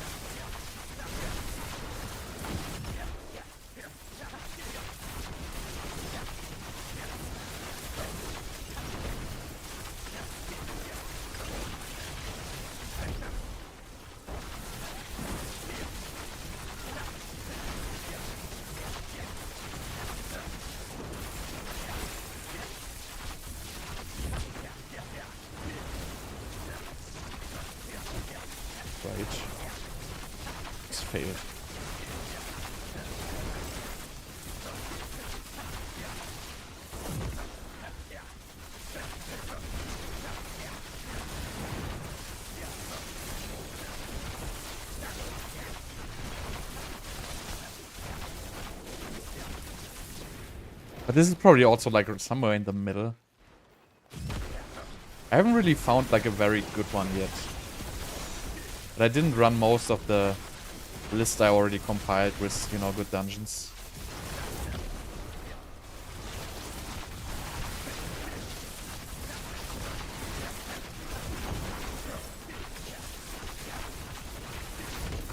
I think I had also this one in my list of good dungeons, actually.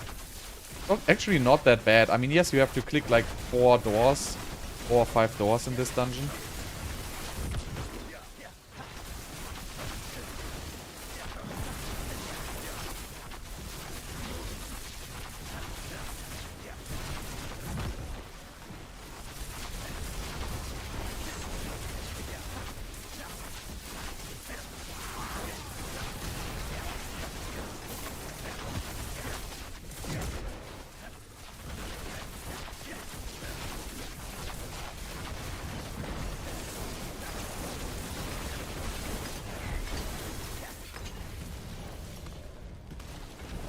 But yeah, you're right. Like, now if I'm looking at it, it's really not in every dungeon. So, you might be right with the ratio there for like 2 or 6 to 8 dungeons.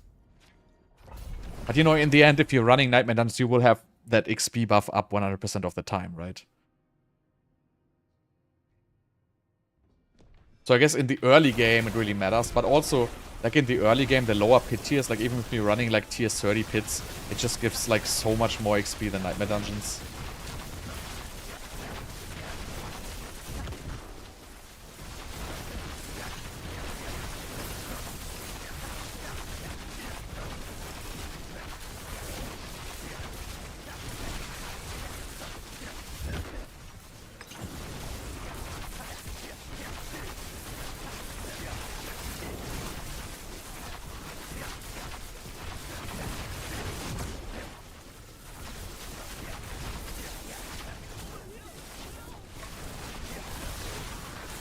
I really hate a little bit that the error margin is actually so high. Because, you know, we have like 100 error margin in like 2 to 3,000 Obducite. I mean, I guess these numbers are rounded. So technically the maximum error margin would be 100. Because if you have 50 rounded... No, actually it would be almost... No, it would be 100. 2 times 50. So I don't think they are flawed. I think the numbers are rounded.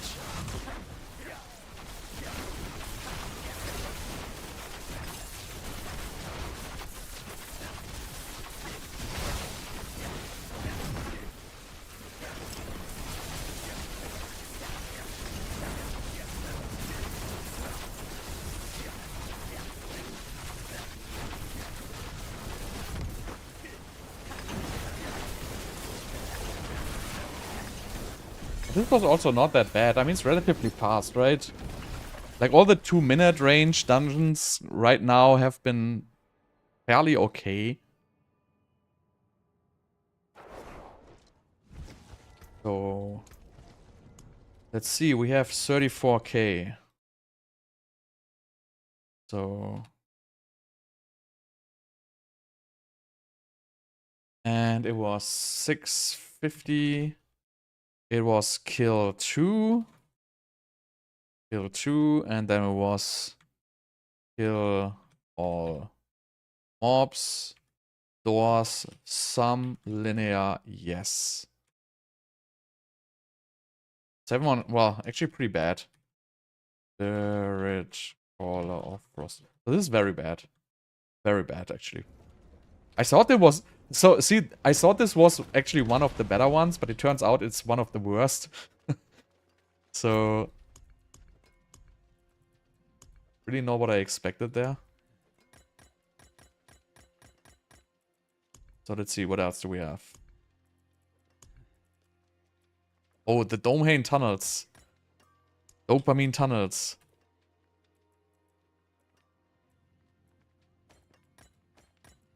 See how good these are.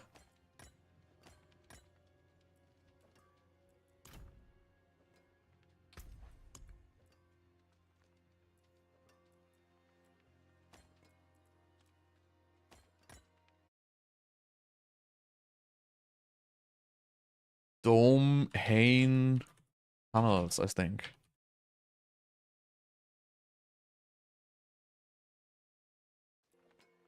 That was the OP leveling dungeon. For like 4 seasons.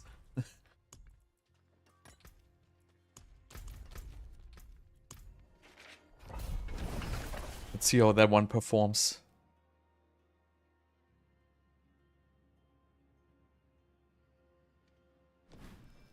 Be ready. What? Oh? Okay. Gonna reset this. Gonna let it run for a minute. Actually 10 seconds to enter the dungeon, right? My autocast messed up there a little bit. Right, so let's go.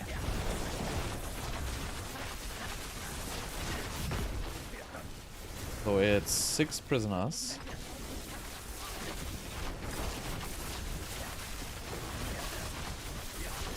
Where's the mob density? What did they do to the tunnels? Where's all the mobs?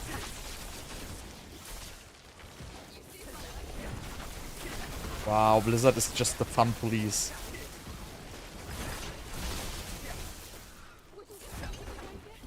This is probably gonna be the worst dungeon of all. Literally the first area had 1 elite pack and took like 1 minute to complete.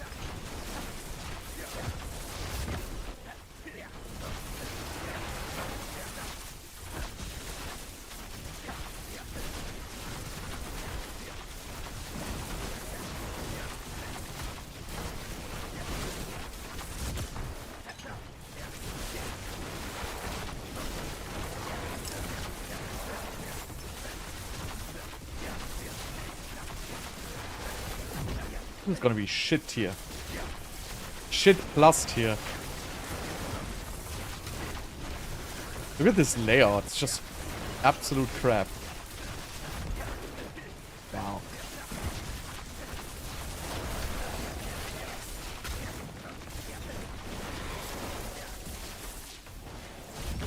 Wow, this is so bad.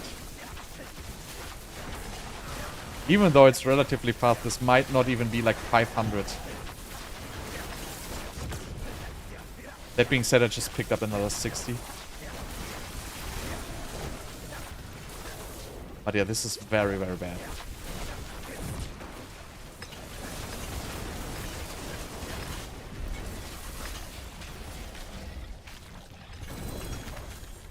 What mid-season patch? Is there's a patch? Honestly, like I couldn't care less about that patch. Like literally nothing. Like I expected at least something, and there's absolutely gonna be nothing. And what I hate about is that they teased it like, we have content updates for you mid-season, right? So they made a blog post which was saying, you know, class balance changes and content updates, stay tuned or something like that. So they really teased that there was gonna be something. And there literally is no content update. There is they're gonna fix the shrines. If that's even gonna work. They probably fail fixing the shrines. But, yeah, I felt like that was so horrible. Like, they should just not have made that stream at all. What was the point of that stream?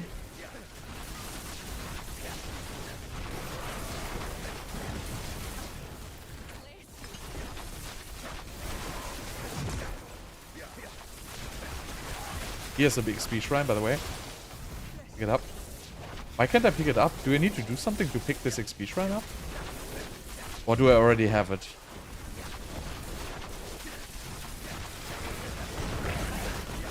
Wait, do you want to do this? No.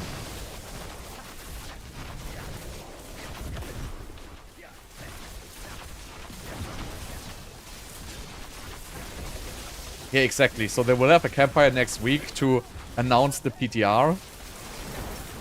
So, I mean, I guess, you know, so the good thing is, right, so you have the season, right, which is over, and then at least you get a PTR, so you can play for one more week. So basically they just extend the playtime by adding the PTR for just one more week. I mean, I hope they got the PTR right by now. Because, you know, last time it was pretty screwed. I mean, it was alright, but that the unique items were like the wrong item level was like so retarded. So I really hope they can get that right this time.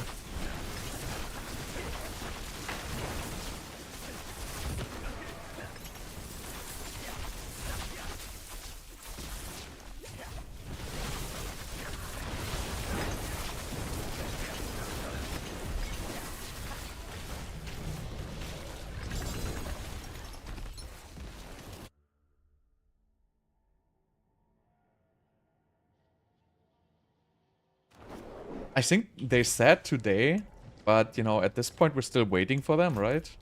I mean, I haven't looked in a while, but... So they said they're gonna come today, most likely. But, you know, I'm not excited about those patch notes. There's really just some random number buffs in there, so... Really, like, at this point... you know, usually, right, if you have a game and you do balance, like, people are excited about, like, a 20% change here and there. But in D4, it's like, you know, 20% chance, like, who gives a damn, right? It's irrelevant. And that's why I don't really care. Like the ice shards shit, for example, right? Like, who cares if they do 5% less damage per bounce or 10% more damage per bounce? Like, in the end, that is gonna be so irrelevant. And the problem is that the base damage of everything is so freaking inflated in this game that these little number buffs don't really matter all that much. And all damage is just coming from bugs and some other interactions in this game. And really no damage is coming from the skills itself, so why would they even buff the skills? I think at this point, really the only way to like kind of save like this game would be just to remove multipliers altogether. Just remove all multipliers. Just remove them. Change the multipliers to all additives. If all the aspects additives, maybe give some very, very slight multipliers on some strong unique items. But this whole... Right now we are like at 1000% multipliers. If you combine all your multipliers, that's just like so annoying. Like if I put on like 50% more damage on my additive, and I can calculate, hey, I do like 1000% damage, right? And then I can just add like another 100. So I want to do 10% more damage, and I want to just feel that. right now it's just like random. Like also the number ranges are like so huge, right? So the skill range, the numbers are like from, you know, if you would take like the very bottom, like you do from somewhere between 10 and 50 damage or something like that. So how are you ever gonna feel like if your skills are doing more damage or not? Because you cannot really see the numbers getting higher, right? Unless obviously you add like a 50% multiplier, you will see your numbers getting higher. But if you just add like 10%, it's something you're not even gonna notice. Because the variance in the numbers is just so huge, which is also something I hate. Like, why can't a skill just not do a freaking fixed amount of damage? Why does it have to be like this complicated multiply philosophy? Can I just do like 100 to 150 damage? And then they see my skills hit for 100 to 150 damage. Then if I add another 20%, can I just see them hit for 20% more? That would be so awesome. Basically like in D2. So 35.8. I really have trouble clicking this, so wow. Wow, this is by far the worst so far. So this was 6 prisoners, 1 pedestal. Just gonna call these pedestal now. 1 pedestal, 3 pedestal. Doors, no. Linear, yes. What was that boss? Oh god, I forgot about it. I think it was Spirit Caller, right? Was it Spirit Caller? I can remember. Chaos in the end, right?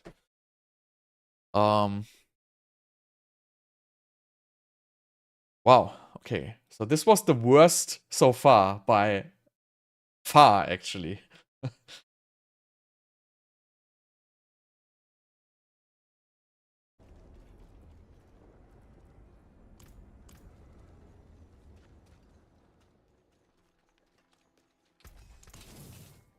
Was it Abomination? Yeah, you're right, it was, right?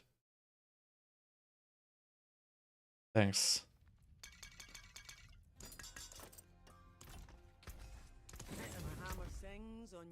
Okay, so...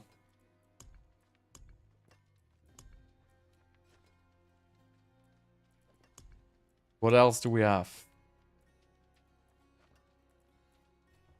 Luban's Rest.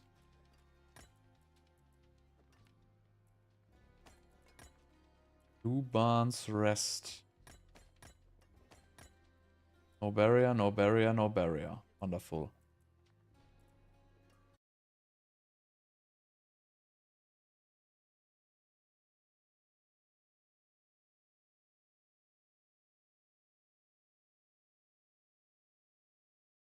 This is probably gonna take like 3 days to complete. Oops.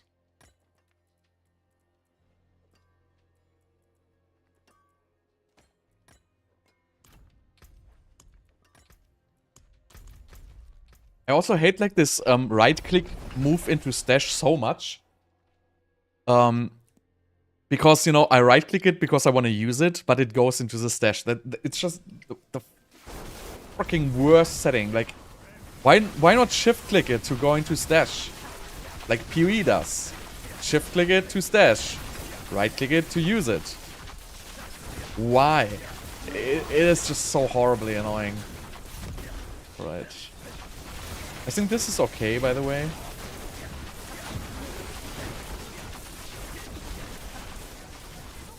Should not leave these two.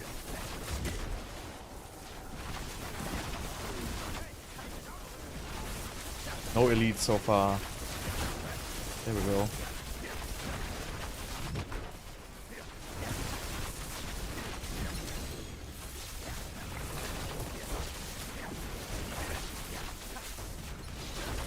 So the first is kill all.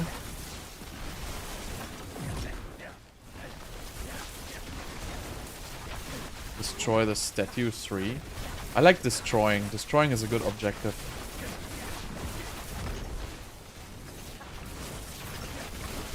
Most importantly, if destroying also spawns mobs, that's the best.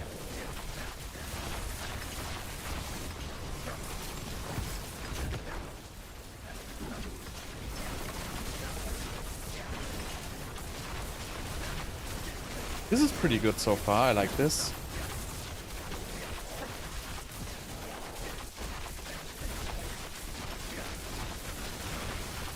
Fast.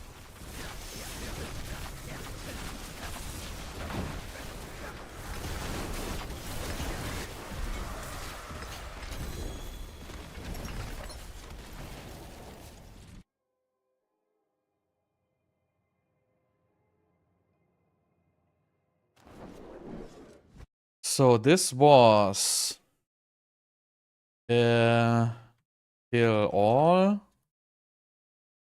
kill 3, doors no, linear yes, boss, tomb lord. Easy peasy.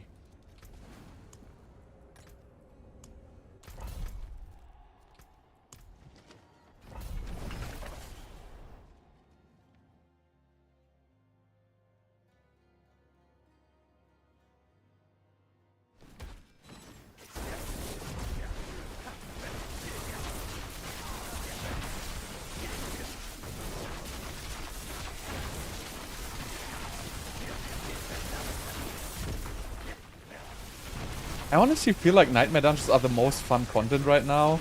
Because, you know, everything is going to be one-shot everywhere anyway. Unless you want to push pits. And I really don't feel pushing pits. Like, it's just not what I want to do, right? I want to farm for loot. I don't want to, like, push pits. It's just something I don't enjoy generally. You know, I don't have any issues with, you know, people enjoying it. But I just don't. So really, I want to figure out the most efficient ways to farm loot. But since there's really no loot I want to farm in this game right now, I feel like this is most refreshing. Because you kind of have to use your brain a little bit. And masterworking is actually like a huge source of power. So if I would actually need these materials, it would even matter a little bit.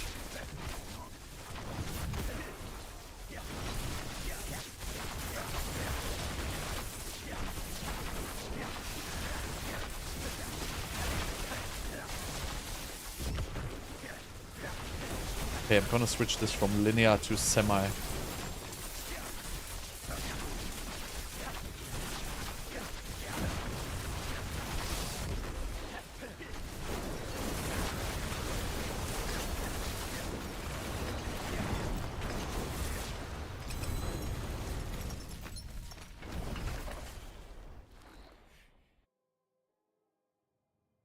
But I feel like Nightmare Dungeons have...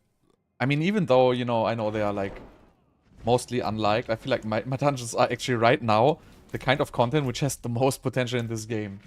Because they are least repetitive. And they're not that bad anymore, right? I mean, there's some which are really bad. But most objectives of the Nightmare Dungeons right now are pretty much alright. They're all, like, finished in, like, 2 minutes. And nothing, like, all that crazy, like, objective-wise. I mean, yeah, some still have, like, pick up 3 bloodstones, which is ridiculous, right? You just reduce those to 2 and they would be alright. But if you're really farming for, like, gold or loot, and you take all, like, the boss summoning materials which drop and stuff like that, it's really worth your time. Especially the ovals. Like, if you farm, like, Nightmare Dungeons for, like, half an hour, you get a full inventory of ovals, maybe. Well, actually not half an hour. I think you get a full inventory of ovals for like an hour of Nightmare Dungeon farming. Just way more than in pits, I guess. Well, I guess it's the same in pits, honestly, but pits you just get nothing.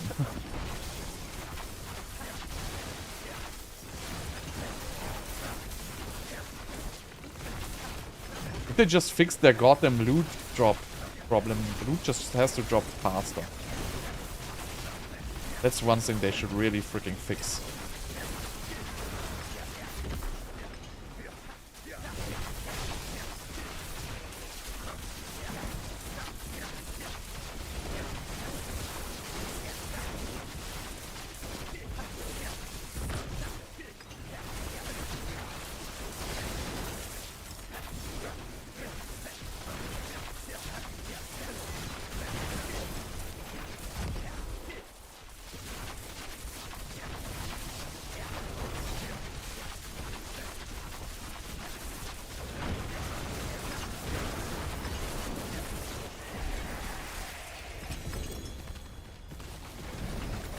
Maybe I should pick up Entrance to Rings. Actually, I don't care.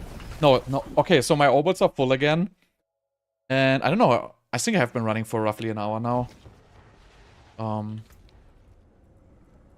could calculate it, obviously. Let's see. We have 37.7. 37. Okay, that's also pretty low. 619.00. Kill 3, yes. I'm gonna change this to semi. Actually, also not that great. I was pretty wrong here.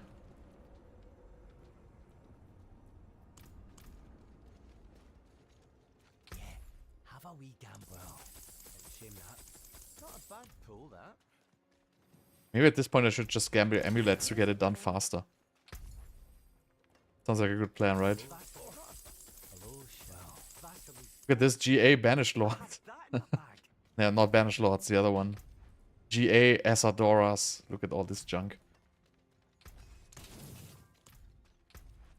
Alright, what's next? We have more Skosglen.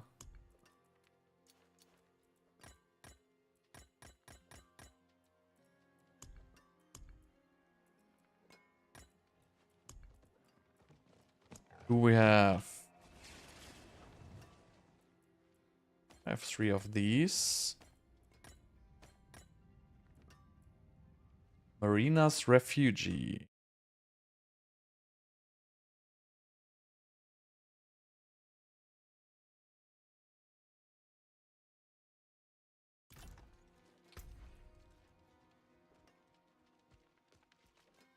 How can you teleport without cooldown?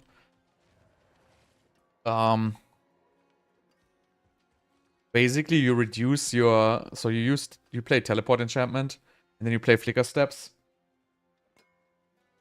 And you reduce your teleport cooldown basically to like 2.5 seconds. And then whenever you cast a spell, it basically removes your cooldown. So if you see my base teleport cooldown is 3.1 seconds. Then I run Vex Rune. As soon as Vex Rune is active, it goes to 2.7 seconds. And then, you know, this is going to reduce it by 2.5. And then you have, you know, animations and stuff like that. So it basically puts it to 0. So you can even be a little bit faster if you get your cooldown even lower. With evade, you can put evade cooldown basically on your amulet, which I don't have right now. But if you put evade cooldown on your amulet, you're going to be even faster. And yeah, you can also get 75 cooldown reduction instead of 73. So, but basically just getting a little bit more evade cooldown reduction, you can basically go for perma teleport. So even faster. Wait, where's my elixir? Oh, I thought I was drinking an elixir and I put it to my stash. That's so classic. Because right-clicking puts stuff into your stash, which is just freaking bad. Alright.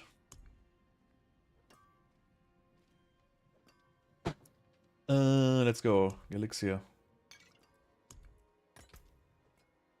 Wait, what we're running? Marina's Refugee.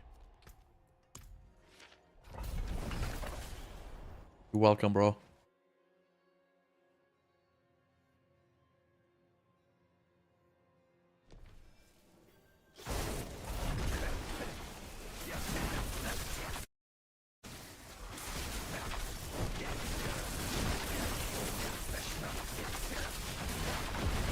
See, this first part I already like. Destroy the Seaborn Goddess 3, I already like. Seems like a good objective here.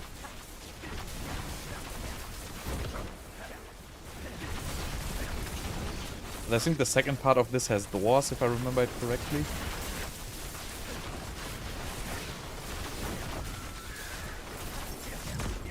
But I think I had this on my top list.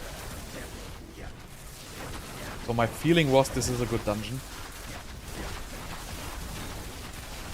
So let's see if that was actually correct.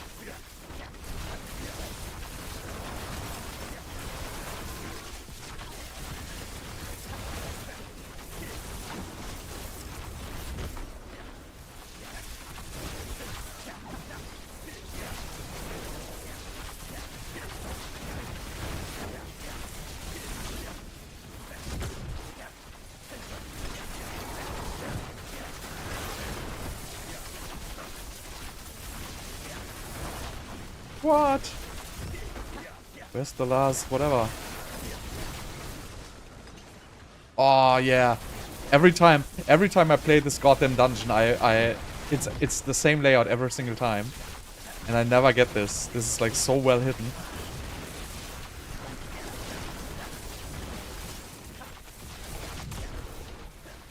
Now we gotta go to the middle and kill the... So this is a good dungeon actually. Because you know, you just go to the middle and kill the boss.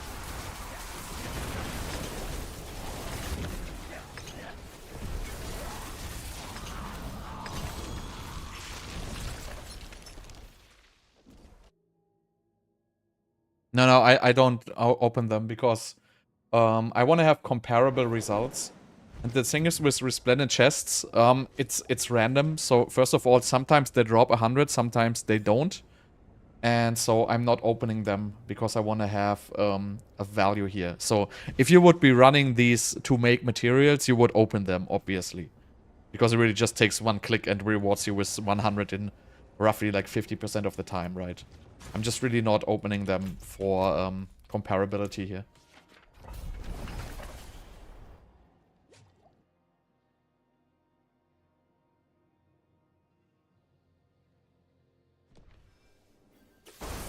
So you really want to go for... I mean, if you're 296, you might as well do the 300, right? So, I mean, by that you can see, I actually don't play so much and I don't push pits. Like, I do like these stuff like Nightmare Dungeons and, you know, I test builds and shit like that. So I really cannot make 300 Paragon. I just don't have the time. I mean, I could probably, if I, you know, if I would go farm now until the end of the season, you know, I can probably get it done, but I'm most likely not gonna play Diablo anymore when PoE 2 is out until the next season. I hope Blizzard isn't gonna be like freaking ass to put the D4 PTR together with the PoE 2 launch date. I kind of have a feeling they're gonna do that, and people are gonna freaking hate them for that. But I kind of have a feeling they will do that.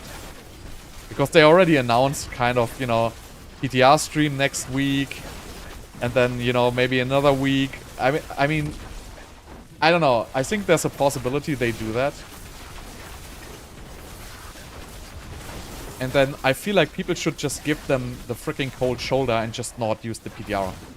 Just say, you know what? Fuck this. I'm not playing the PTR. I have to remove 100 from this. Because I just killed the goblin and I have to pick it up.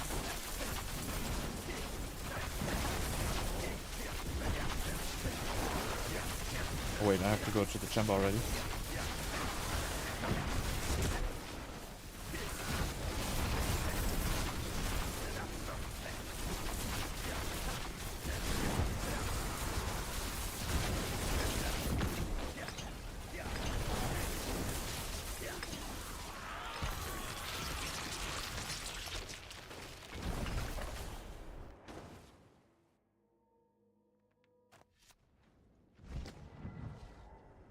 Not sure if Belfry will be S tier because I think it's one of the better ones though, but not sure if it's gonna be S tier. Because it is the short dungeons are not really the best ones. The best ones are really the one with the very high elite density. Like Uldur's Cave is probably gonna be the best one of all. And then there is another one which is, I think, Hive Master or something with Hive, which is also very, very good. And there's one inside dungeon, I don't know what it's called right now, which spawns like a crap ton of elites. It has like 2 big rooms where you have to pick up like a bloodstone, and in every room there's like 10 elites or something like that. Forgot how that was called. Because you have to take into account the travel time in and out dungeon, right? So you have a total of 25 seconds porting into the dungeon and porting out of the dungeon and starting the next dungeon. So if your dungeon, like Belfry, only takes 1 minute, right? But it also only rewards like 500 in 1 minute. And then you have to add like those 30 seconds on top of it. Which also like makes a difference. So the inside dungeon time is not really the real time you have to count. So this one, for example, is pretty good actually. Because you have a huge amount of elites. You have a linear layout. Every objective has like 2 or 3 elites in it.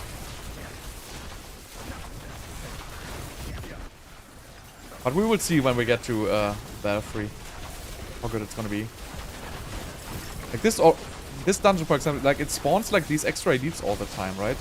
That really makes up a lot of loot in the end.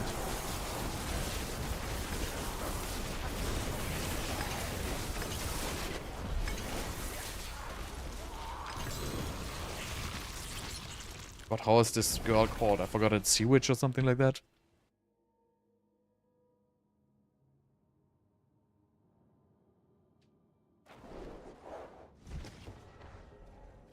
Right, so we have 40.9k. See, this is the highest one right now per dungeon, together with Sunken Ruins. And this only took 640, so this is the best dungeon by far, so far. Well, it's pretty much Corrupted Grotto, and this one are pretty much the best ones I played so far. And this is really just easy, right? This has only one objective. You just kill 3. That's it, right? No second objective. No doors. No doors. Linear, yes. And there was... forgot how this girl is called. Sea Witch. Whatever. So this was... See? And the good dungeons are the ones you don't even expect to be the best ones. So it's really comes down to like the elite density and everything. But so far, they're all pretty close together. I mean, there's a lot of horrible ones, but the good ones so far are all pretty close together.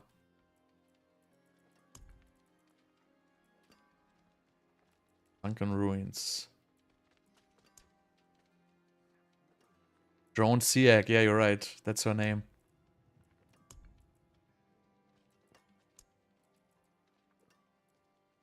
How do you remember that shit? Okay, I have no more in these department.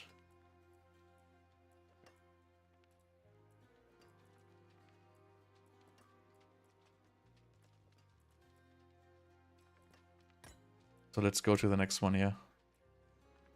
Champion's Demise, for example, is one I am not sure about if it's good or not. Because it really has a lot of mobs.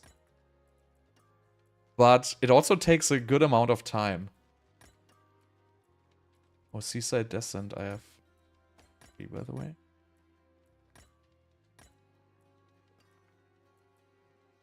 And I wish I had another Champion's Demise. Oh, I have. Wonderful. Drifting Shade. Right, so this is Dry Steps. So let's go Champion's Demise. Dry Steps.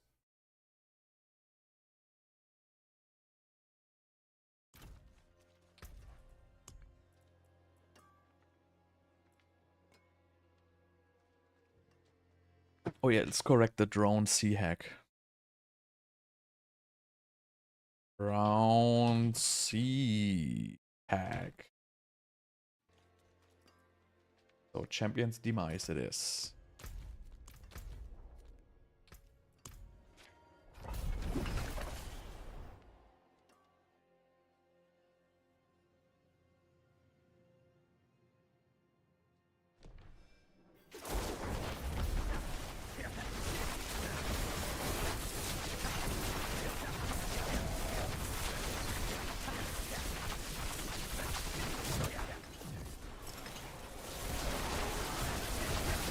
Like this has just like so many elites.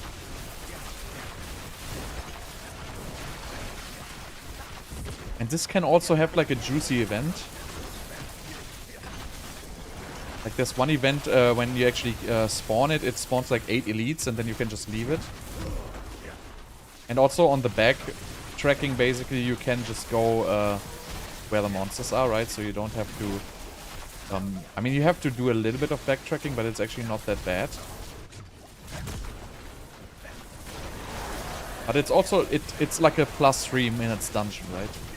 So in the end you will have to see if we get how much Obducite we're actually gonna make.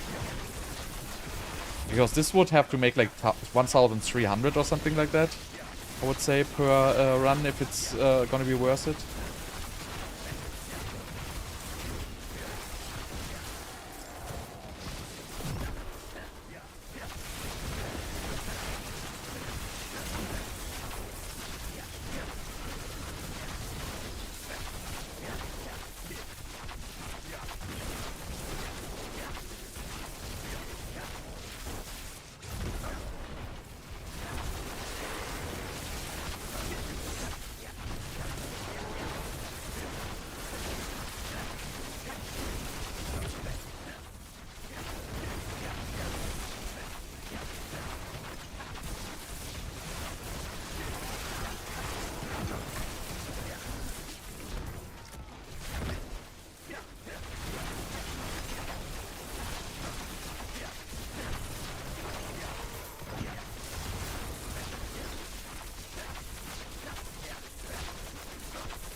But it's actually not 3 minutes. 40-ish or something like that.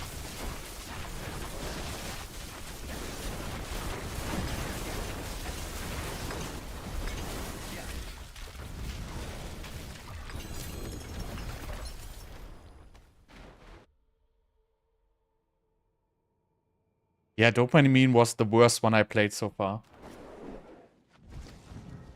Okay, so what do we have here? We have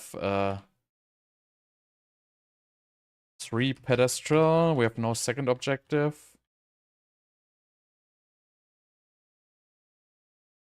We have no doors. It is linear. And we have the... Forgot how it... I literally like can't remember things for more than 1 second. I think it was... I will see what it was. I think it was Khazra Abomination. I can't freaking say that word. Not gonna try it again.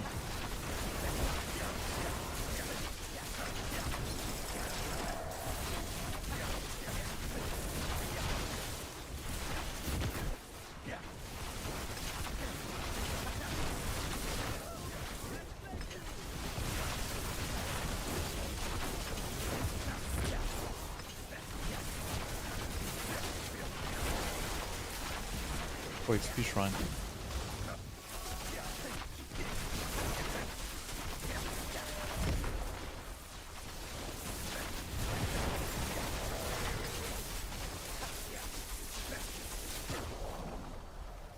What?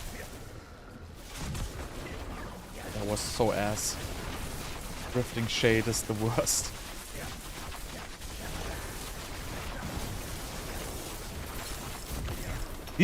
These guys also, like, they spawn quite often.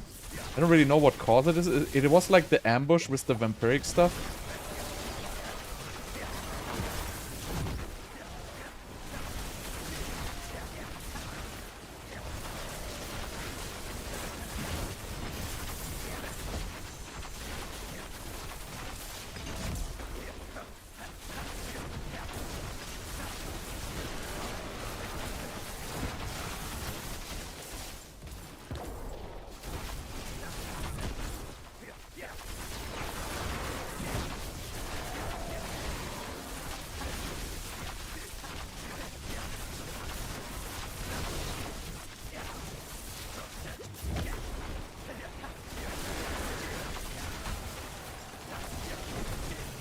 The clicking is very annoying because I use this autocast and I cannot click objects when I stand like in front of them.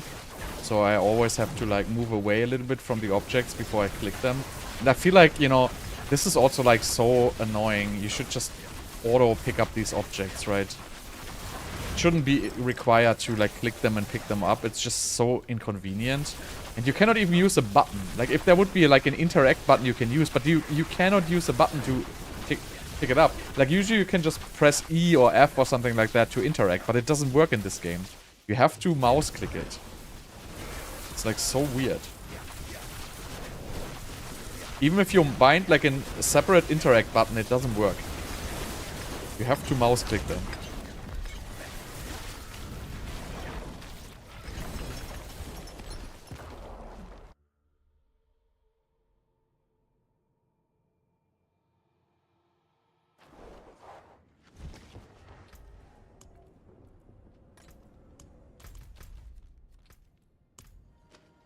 Let's see how good this is gonna end up being. Because this is like one of the 3-minute ones, and I feel like I'm actually not getting so many materials.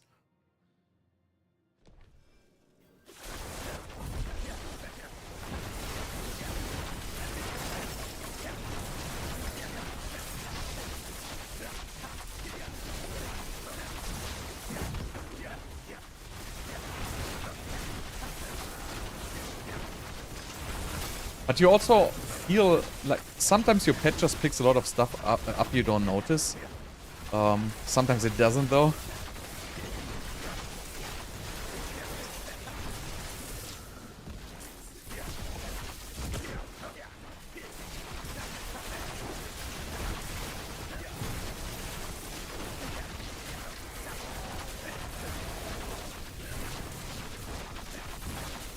See, like these, for example, I would expect the pet to pick these up because, you know, I'm on the way back. The pet should be like kind of on top of me. But yeah, they really need to work on the speed because they're kind of making this game, like the game difficulty is so low that you're tempted to do like hardcore speed farming stuff. And like all the other mechanics, like the pet mechanics and stuff like that, is just too slow. Like the pickup mechanics, the loot drops, like all these things are slow and, you know, just look pretty. But the game itself is like very, very fast paced. So I feel like these two things don't really fit together. Like either you do slow gameplay and slow pretty loot drop, or you do fast gameplay and fast loot drop. Because if I'm fast, I don't want to wait for loot to drop. I just want to go fast.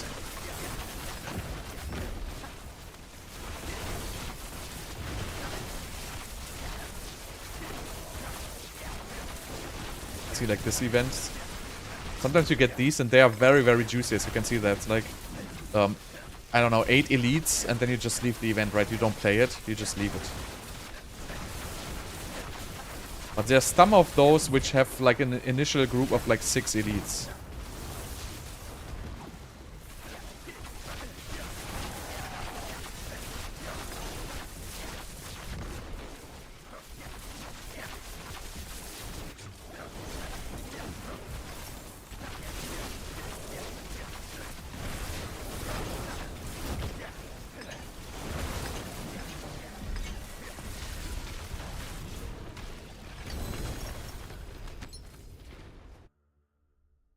Alright, let's see. I'm interested in this one. How much did we get? So I have 43.9. 43. So this is really just a solvent. So this is much worse than I thought. Interesting.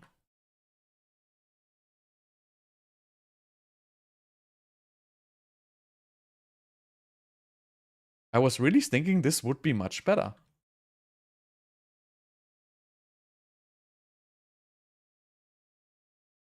Wait, where's my formula? Oh, I have to do this. Oops. Really thought that would be much, much better. So next is Seaside Descent.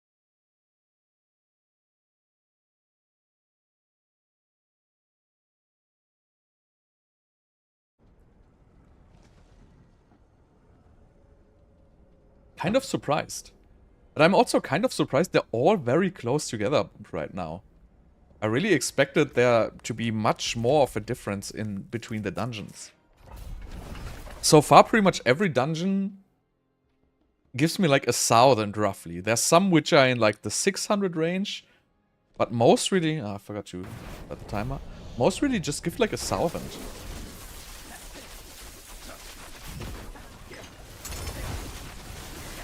Right, so we have... Oh, this is barrier? Yeah, okay, I messed up. This is a barrier one. I'm gonna remove 10 seconds from the timer. for the barrier dungeon. Or maybe you even need to remove 20 seconds to be fair.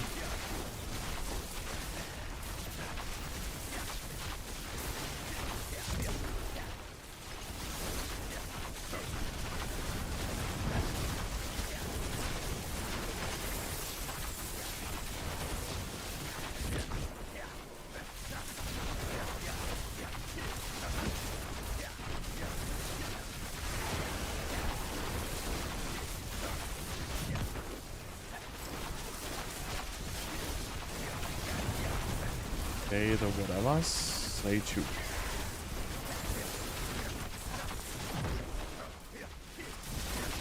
Oh.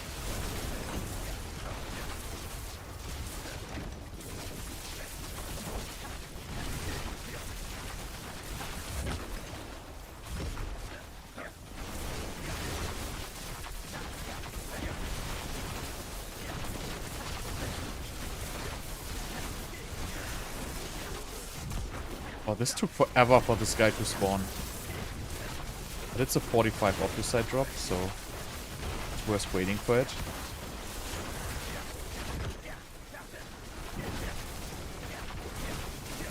This dungeon doesn't feel good at all. Like these things, right? Why does it take so long for the elite to spawn? Why doesn't it just spawn instantly when the objective dies? I hate like these kind of waiting periods, make me mad.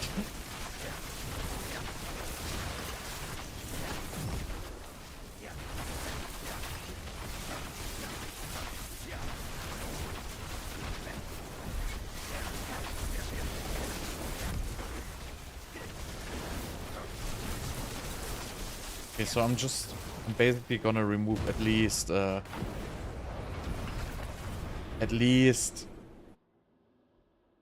20 seconds for this one, I have to say. Infinite, but I do a little bit more damage than an infinite conduit shrine. Not much more, but a little more. So wait, what did we have? We have first thing was kill all. And then the second thing was kill 2. Well, those really didn't count, so I guess this is just a kill 3.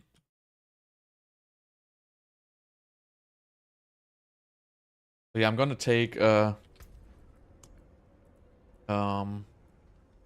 one? No.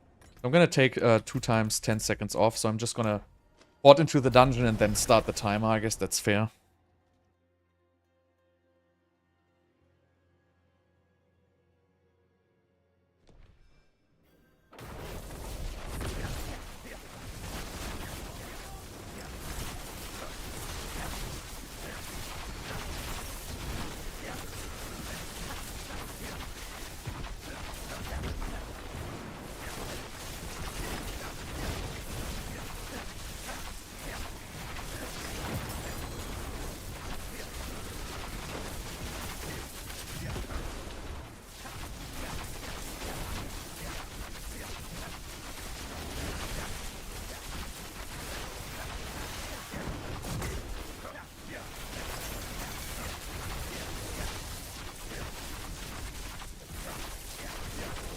I guess this is not too bad of a dungeon. It goes fairly fast if you execute it properly.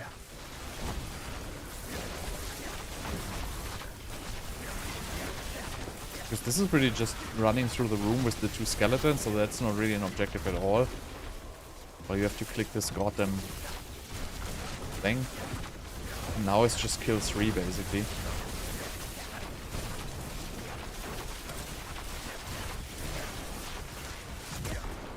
But yeah, the mob density in this is bad. Like these ghosts, not a good mob type. And this spawn just takes too long. I mean, but you have to wait for it. It's like 45 Obducite, but it just takes too long.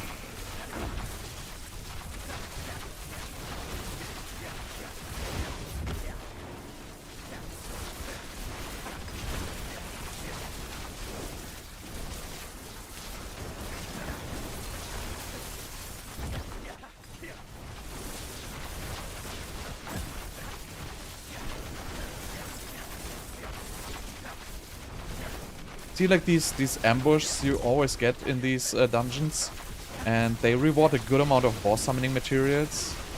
So that really matters if you're like in early game and you need them.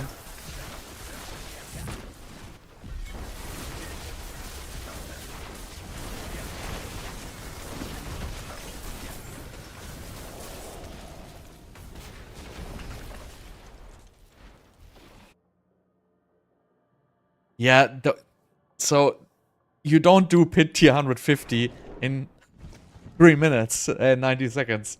Just ignore Spiritborn, right? That is not something which is real. So in reality, you can speed farm pits in the range of tier 75 to tier 80. Probably 75 is like a real good speed farm for a regular class. And pit 75 gives like 100. So I maybe some more. I honestly don't really know how many it gives. But yeah. So pit tier 115 is not a real speed farm.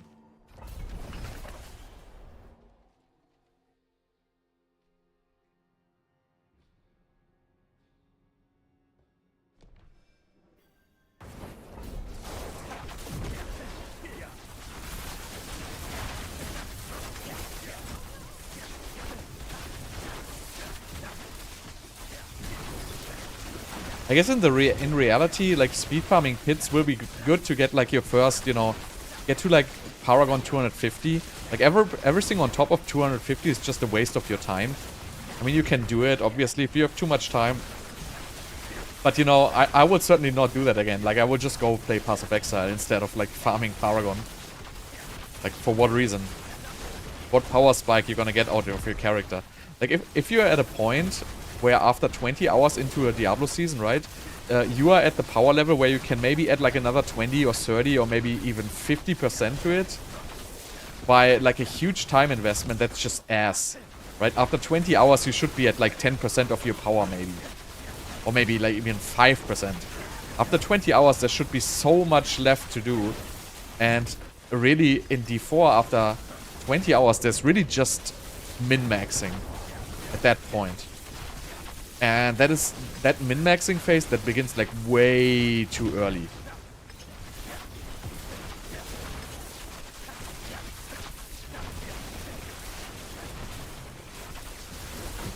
And that's the good thing about like the PvE style game, right? So you have to farm, you can farm for like 200 hours and you're still getting decent power increases, right? You get decent power increases throughout the entire game. And in D4, really, you have your aspects, you have your entrance to the uniques, you're done. Like everything on top of it is just, you know, it's not even icing on the cake, right? It's just irrelevant. It doesn't give you anything.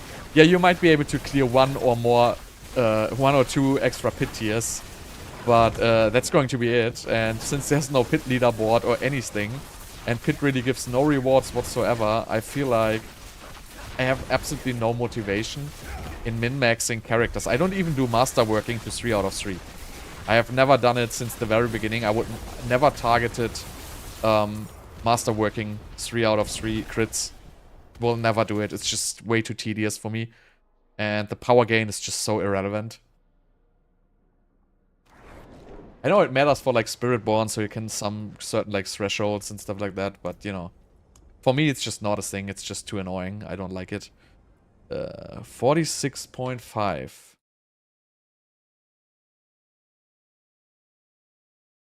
For 7:30. Right, so no boss. I guess that's it, right? Yeah. Not too bad, but also not very good. Oh, there's a belfry. Blind burrows, I have 2.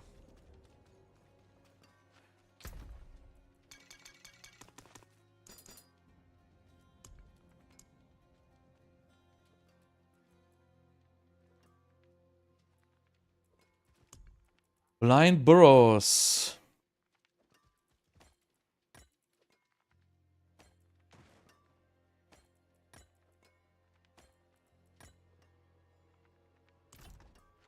How do you write that?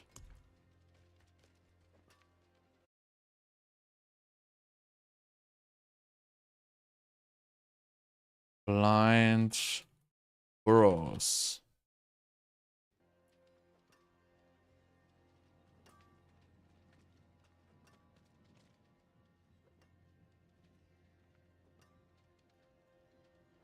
Yeah, Hoarfrost Demise is very fast, but I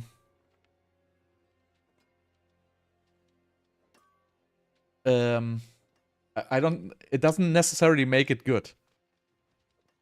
Do you have a guide for this build? Yes, I have, but I unfortunately cannot share them on the website you're viewing right now. So you gotta check on YouTube. And you can speed farm like tier 75. I would say a good speed farm is tier 75. You can do tier 80, but they take long. I guess 75 is a good pit speed farm for this build.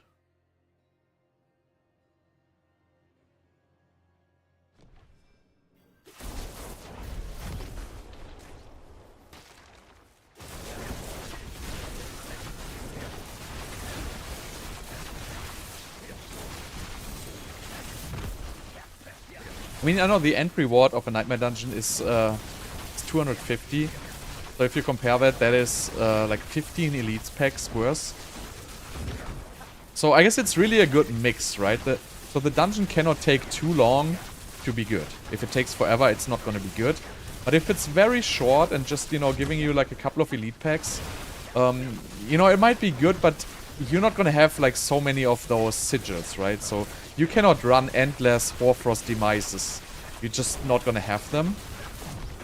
So I feel like the best dungeons are the ones in the mid-range, kind of, which take a little bit longer and have a good elite density. But you know, we'll figure it out. This doesn't look bad.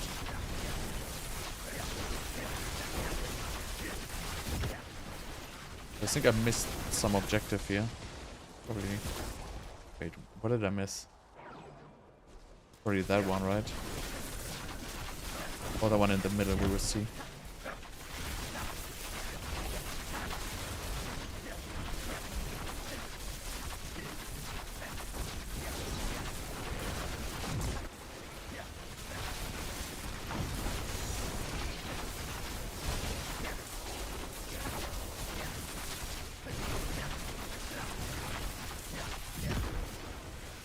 This is also good, like there's a lot of extra elite spawning here throughout the dungeon.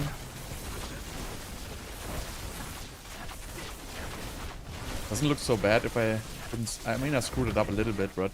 You know, you're pretty fast. Like, this is a pretty good dungeon, right? So you're pretty fast at the boss. Oh. It sucked.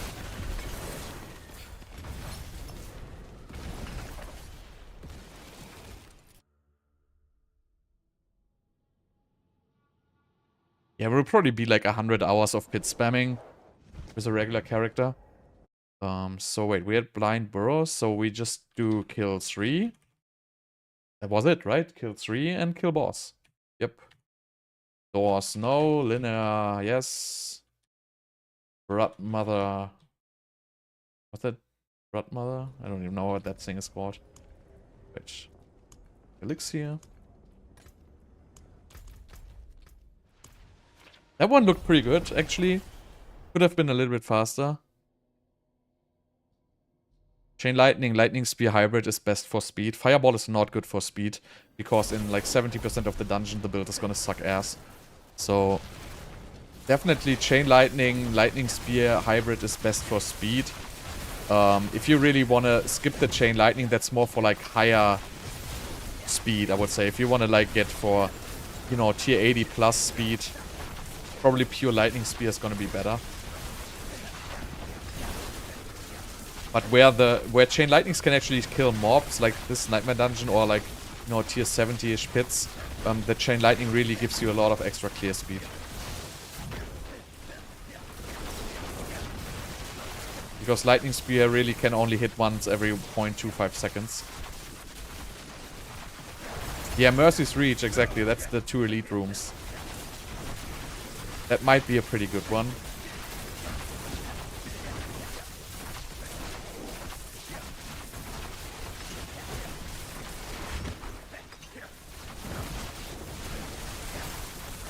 This feels like the best dungeon I've played so far today.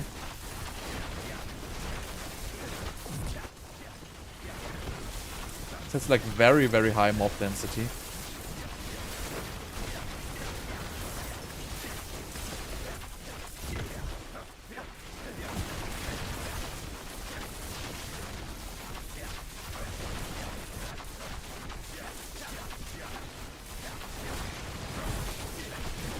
Okay, these last packs were ass.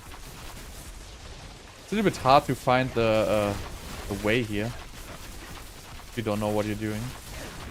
So this is definitely not linear. I have to revert that.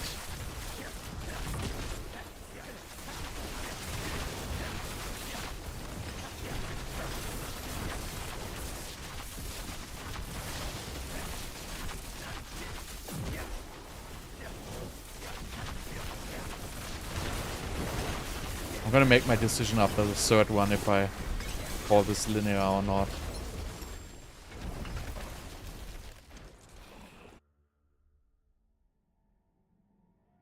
Yeah, exactly. 30-second dungeon plus 30 seconds traveling in and out. And you cannot do it in 30 seconds. You can do it in like 45 seconds to a minute.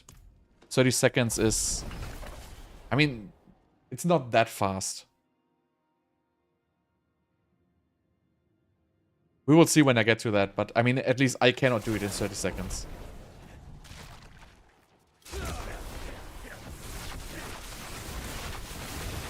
Because you just need to wait for the mobs to die and pick up the Obducite. Like, if you would just speed through without picking up Obducite, you can probably do it in like 45 seconds. But you kind of need to pick up the stuff. You need to wait at certain points for the Obducite to drop.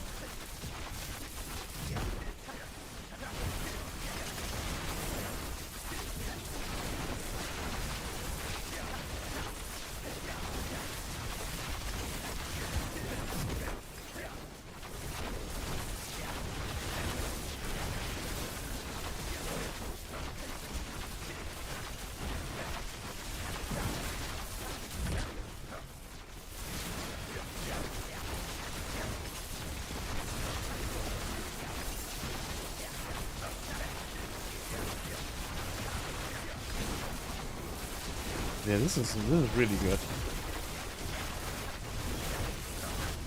Just from like my gut feeling, this is the best one so far.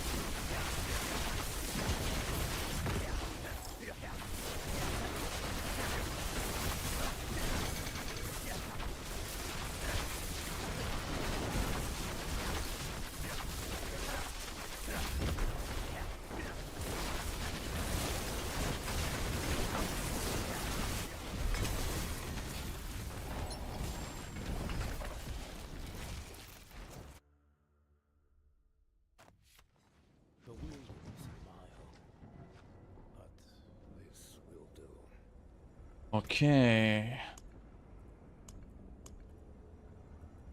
So we got 48.9. It was 651. 800 for a 2 minute. That's okay. It's not the best one. So the best one I think so far was Corrupted Grotto with 2 minutes for 933. Then I have 2 minutes 13 for 966.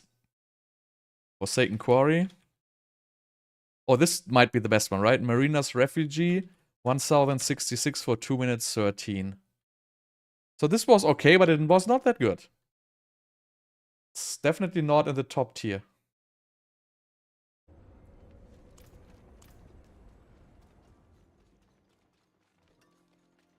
But it's definitely alright.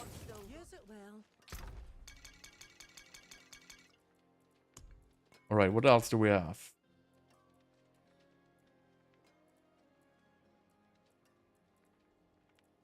What's Inferno? Inferno.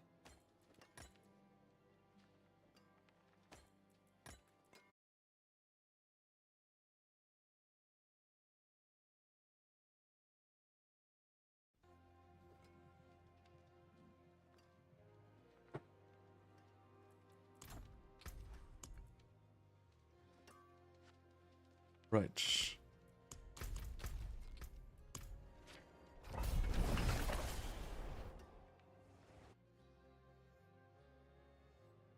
Yeah, Mercy's Reach is probably... I mean, it's probably alright.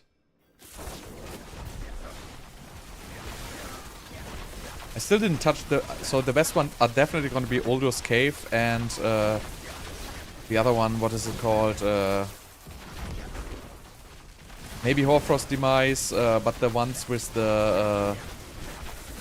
there's another one with spiders which is very short. Where you have to kill like the Ward of Ice. That's also very good. Forgot how it's called.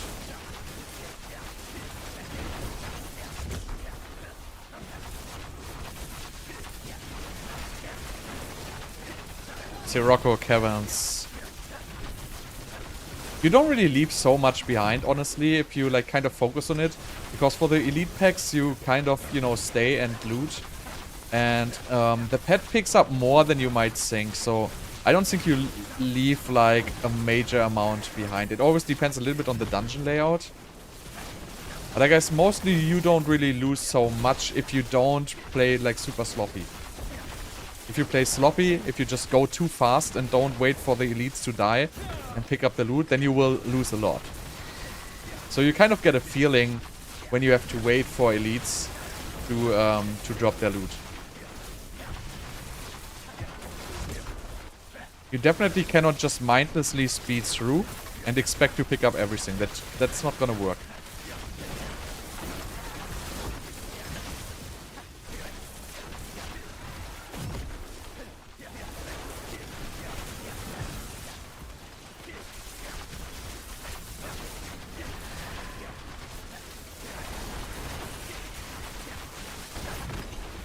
This doesn't have a lot of elites though.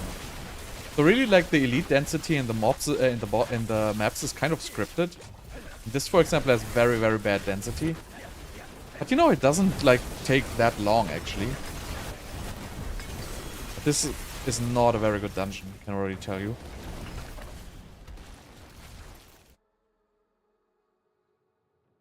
But there's definitely loot gonna be left behind, right? So, wait, so I'm gonna change this to semi. This is definitely linear. This has no doors.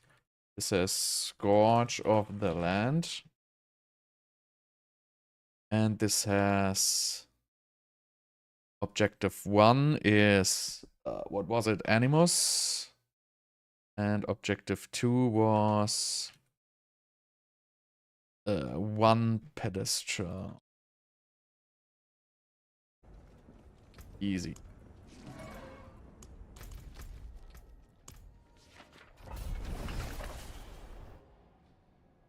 Yeah, I also like this build a lot. I mean, in the beginning of a season, I usually play Frozen Ore because it's easy to make and requires very little gear. But I think right now it's probably beneficial to start with the speed farming build. So this thing is my first Uber Unique, right? So your first Uber Unique in a season is very easy to get. Well, it's not very easy because you have to trade for runes. But if you have the cash to trade for the runes, for me it was very easy. I had my first Uber Unique on day 2. No problem. And I made Air of Perdition because it just gives a lot of damage. And I guess, you know, looking back, I would change my decision to make Shako first. Because the speed farming is just better than the 60% damage from the Air of Perdition. I think it just gives you a better start.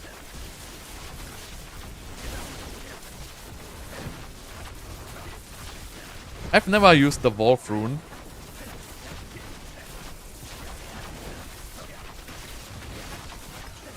But it's probably not even that bad.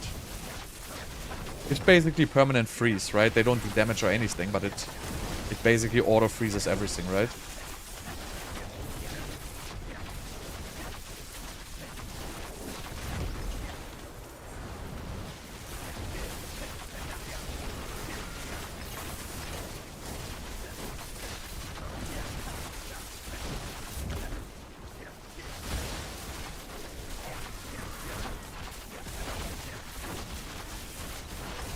I mean, this dungeon is not going to be very good because we just don't have enough elites here. It takes more than 2 minutes. Or it takes a good 2 minutes.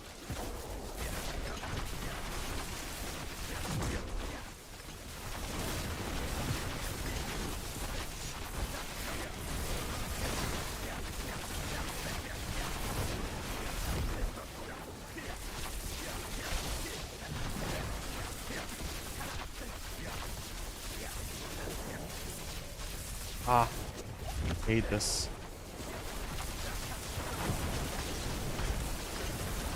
I really hate this requiring precise clicks.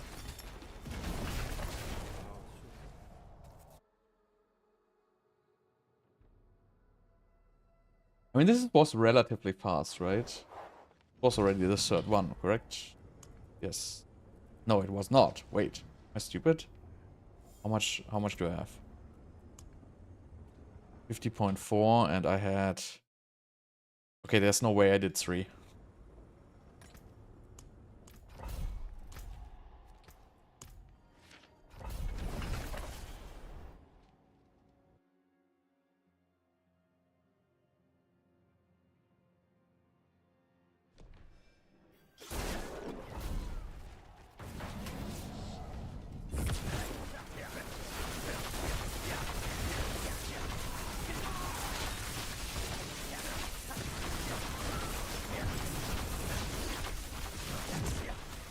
Even though, like, the Animus dungeons really give you extra elites, so...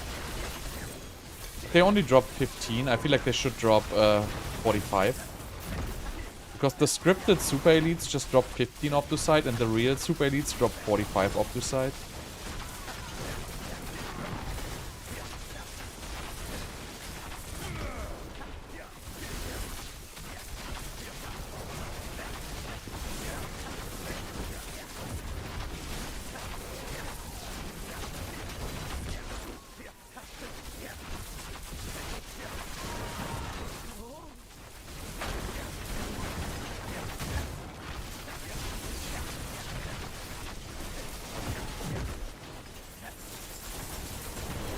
I feel like this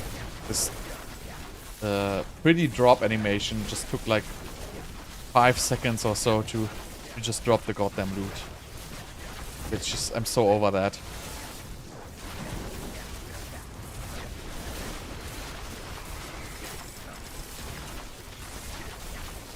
Nobody needs pretty drop animations, really. I have also never seen pretty drop animations in a game. I feel like, I don't know, maybe I'm missing it, but like D2 had no pretty... Did D3 have pretty drop animations? No.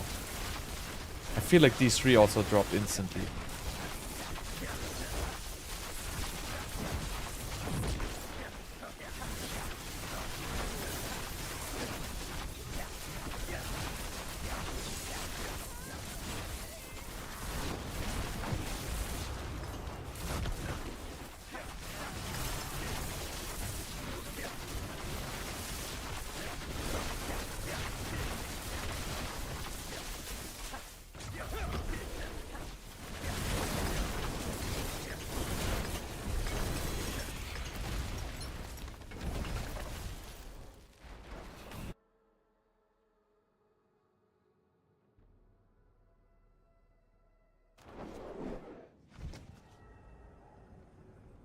Yeah, amulets are rough, but don't sweat the greater affixes on them, really. You just basically need like one ancestor. Right, so 51.3. So that was pretty shitty, right? Wow, that was shitty.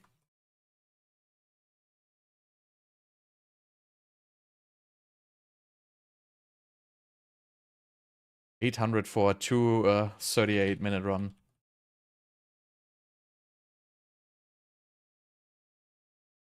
Why is this only... Like, why is this column differently formatted than the other ones?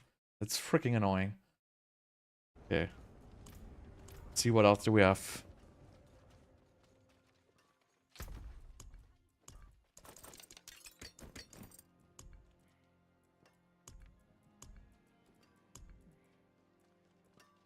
Iron Hold.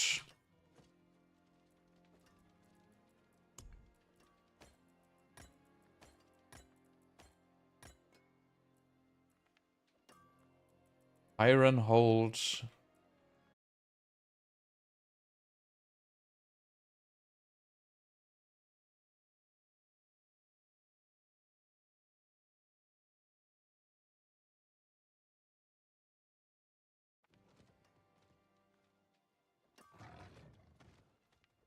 All right.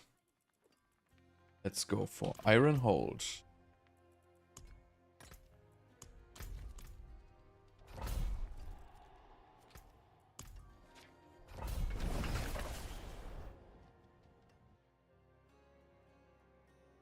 Like the fortress types are always with doors, but they also have like high mob density a lot of the times.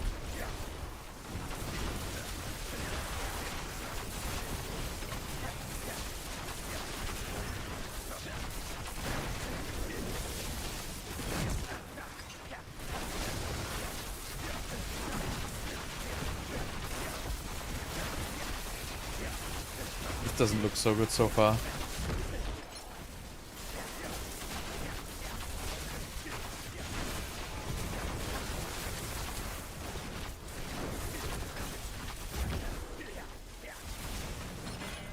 Actually, that first part took like almost a minute. And we have doors.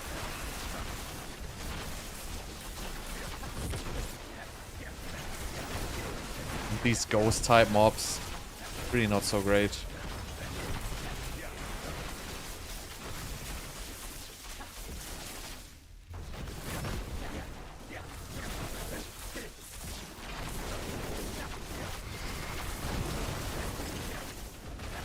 See, like this drop.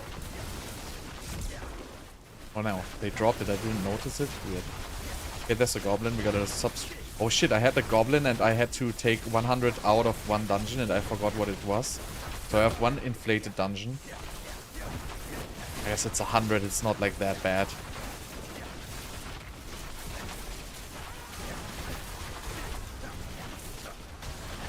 This definitely has too many doors.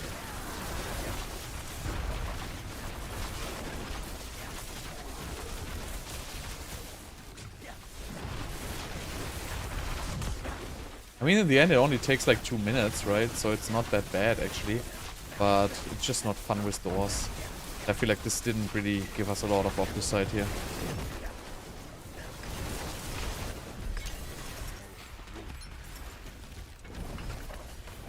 Top 3 so far? I have to look. Let's see. Wait, we have doors. Many doors. Linear. Nah, not really. Did we have a boss? Yeah, and I forgot which one. So the best ones so far were, I would say, I cannot sort them, but definitely Sirocco caverns. I think is the best one so far. Forsaken Quarry is good. And Marina's Refugee is good. That's the 3 best ones I think I ran. Right, so far. Yeah. I mean, I don't have a detailed calculation, but I didn't really run the real good ones yet because I don't have the sigils.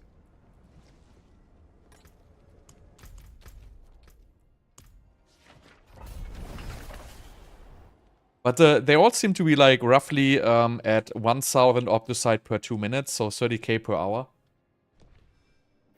Seems to be S tier dungeons. I mean, I didn't run the S plus ones, right?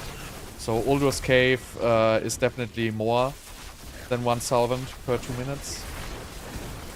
And maybe there's some other ones which are pretty good, which I didn't run yet. But that seems to be like kind of the rundown. Like roughly 500 per minute. It's probably a great amount.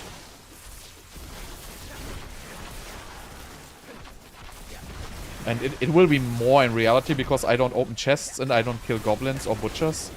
So in reality you will get a little bit more if you open the resplendent chests.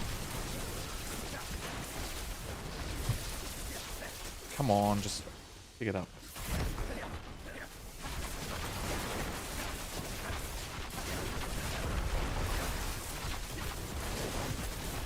This one doesn't really feel all that great, honestly. It's like huge, large areas with little mobs.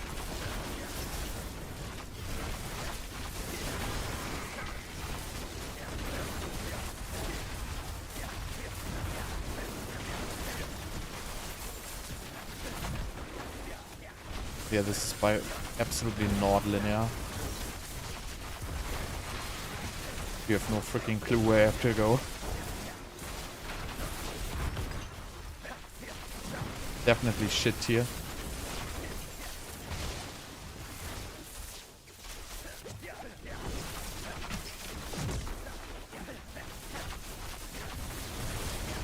Oh, Scorch of the Land.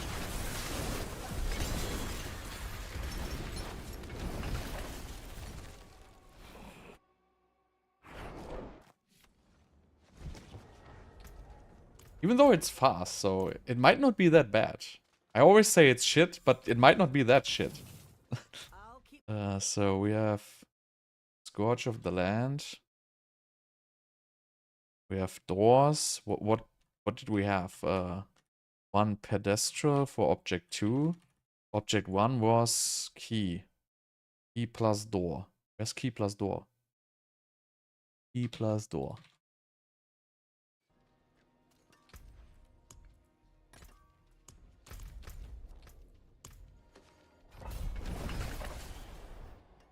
This game wasn't a job. I'm happy it's not my job.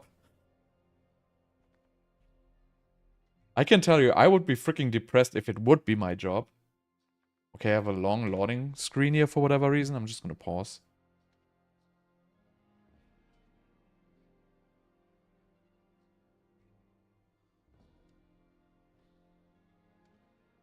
Just the long black loading screen of doom. Right, I'm just gonna take 10 seconds off this. Guess that's fair.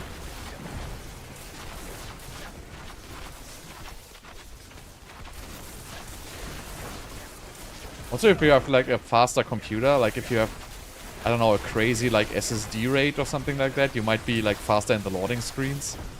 I don't know, I have like a decent machine, but I feel like the loading screens, like it takes a full 10 to 12 seconds to travel to a nightmare dungeon and enter it. I mean, it's definitely a long time.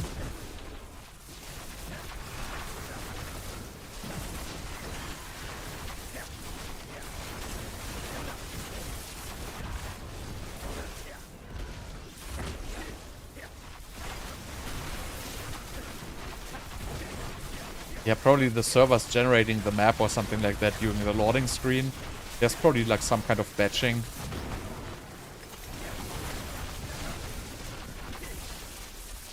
Queuing, however you want to call that.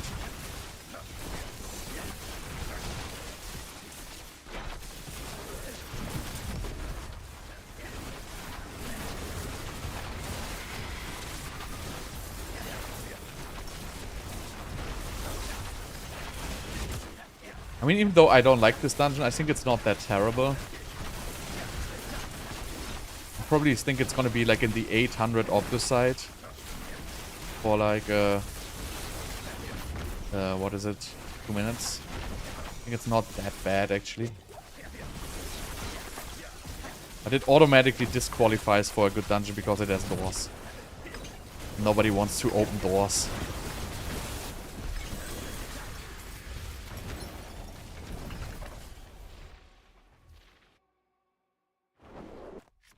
"20 hours of pits?" Oh my god. I would kill myself. Okay. So, how much do we have?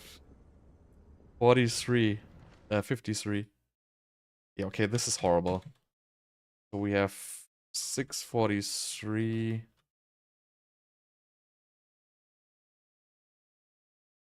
Wait, what? 53. So this is a good 566. Really bad. Didn't expect it to be that bad.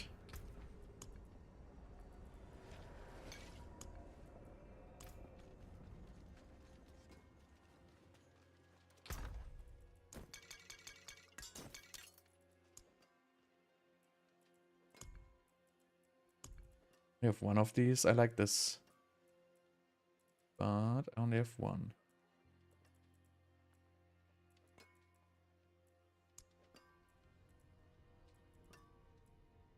Heaven's Keep. That one I labeled as good because it had a lot of elites. Even though it had doors. Heaven's Keep in...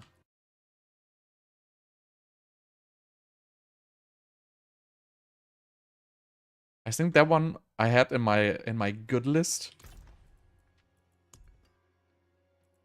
So let's see if that is actually true.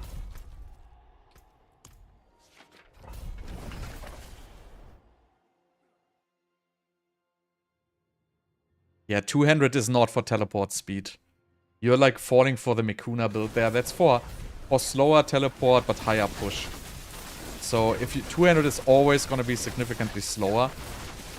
So if you really want to do low tier content like lower tier pits or like nightmare dungeons, you really have absolutely no benefit of playing two-hand. Because all what two-hand does is it gives you overkill damage on lightning spear.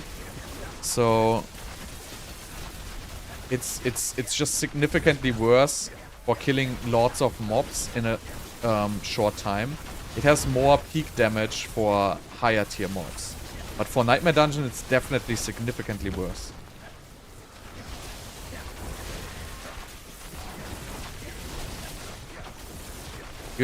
All your attack speed, your teleport speeds, it's all just gonna be slower with the 200 weapon. So really the focus there is for like, you know, it's probably for like tier 85 to like, maybe even, nah, probably not even tier 90. It's probably for like tier 80 to tier 85 speed. Probably better with the 200 stuff. But everything where you can basically one-shot mobs, you're just building overkill damage. And nobody needs overkill damage, right?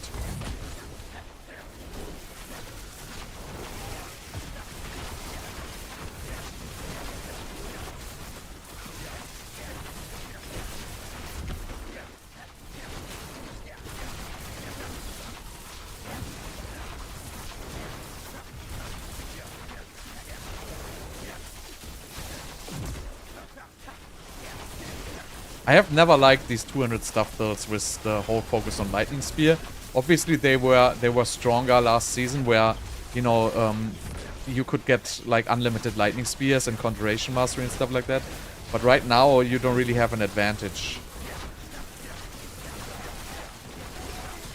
Unless you want to do like some strange mid-tier pit farming, but I don't really see like a reason to do that.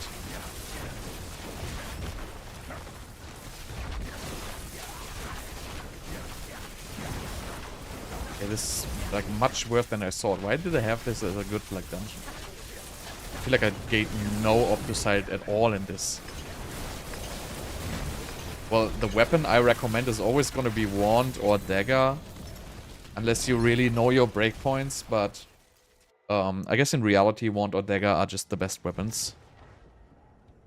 No, I never play 200 weapon. I don't have any guide with a 200 weapon other than Fireball. I really just dislike it. It plays so slow. I cannot stand 200 weapons, really.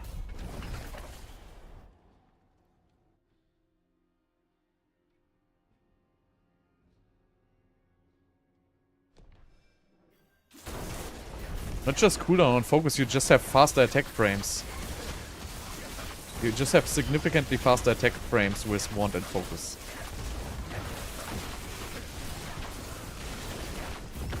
So really, I never use 200 weapons.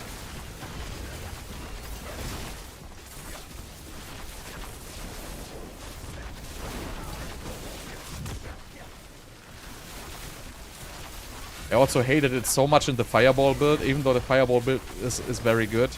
I hate the speed at, you know, the teleporting and everything. It's just so slow if you play 200 weapons. And it is just a huge difference. Like your reaction timing, when you press evade until your evade comes off. It is just significantly delayed if you play 200 weapons. Like all the animation frames are just so much slower. So I really don't like it. I mean, it's definitely my personal preference, but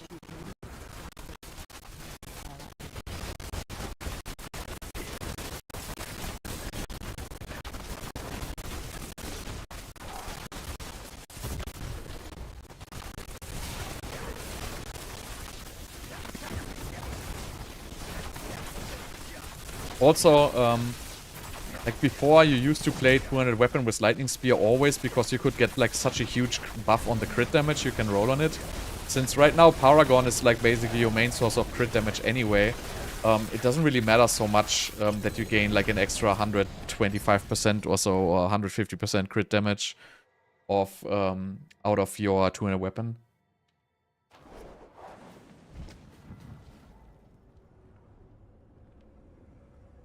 But why would you want to play a tanky build? I mean, this you can play a tanky build or you can play a speed build. Like, it doesn't make sense to play a tanky speed build, right?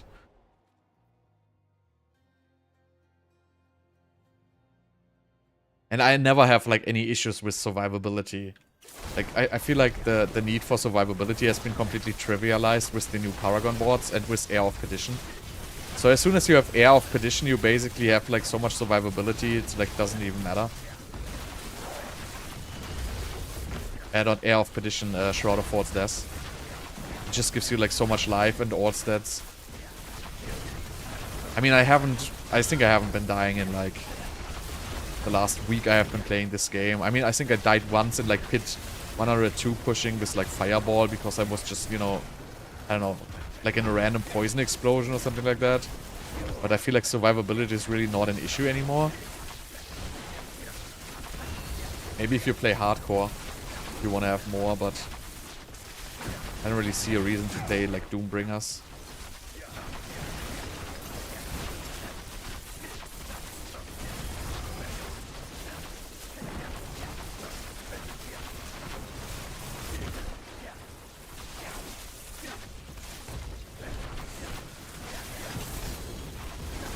I had this, like, I remembered this to be much better. Maybe I was just, like, super lucky to, like, run into a lot of huge elite packs last time I played this. But this is really not that great. I mean, it's fast, right?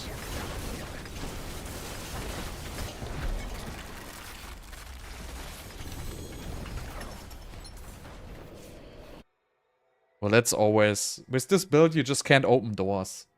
Because the auto casting, you cannot click on the door. So that's like a natural issue for this build, basically. But I cannot play without auto casting, so D4.9, yeah. I mean, it's alright, actually. For 633. God, what was these objectives? Was it key plus door? Yeah. Key plus door and nothing, right? Yeah. Some doors. Linear. Nope. Not at all. I mean, it's not bad, honestly. Well, actually, it's 6-3. Okay, I'm actually off by a solvent. Okay, so it is actually absolutely terrible. I miscalculated.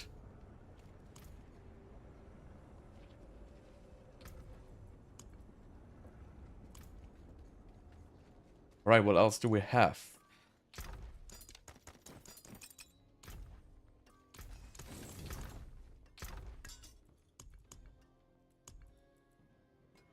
Ancient Reservoir. Wow, I got a lot of those now.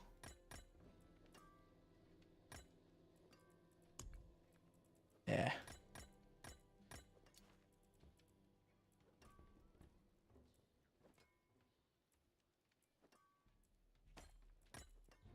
Two, three. This I also saw that is good. I have a monster barrier though. It's this.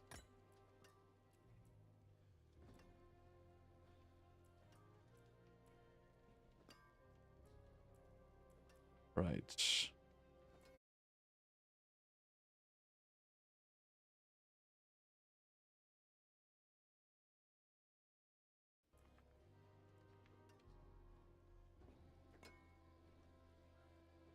Yeah, I wouldn't recommend T3 if so the difference between T3 and T4 is really not that huge. In drops. So really, unless you are absolutely ready for T4, there's absolutely nothing wrong with playing on T3. I don't know the exact ratio, but I feel like the rewards are maybe like 10 10, 15%, maybe 20% less. So it's really not like, it's not a difference like night and day from T3 to T4.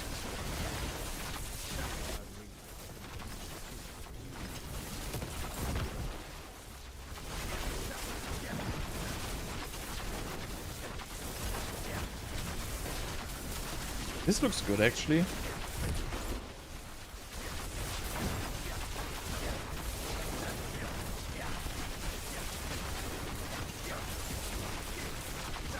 This is super linear. You don't really lose any Obducite going through this.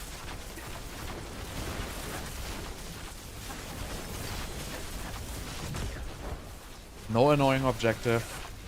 Okay, now I have to return to Stadius.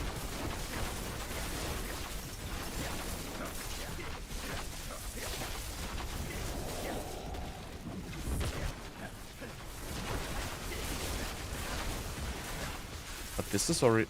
So I think this is not that bad, but I think this has backtracking. Yeah. So I think this even has long backtracking.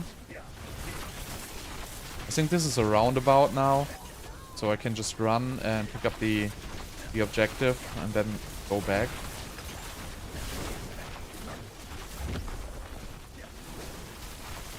Oh wow, even more backtracking.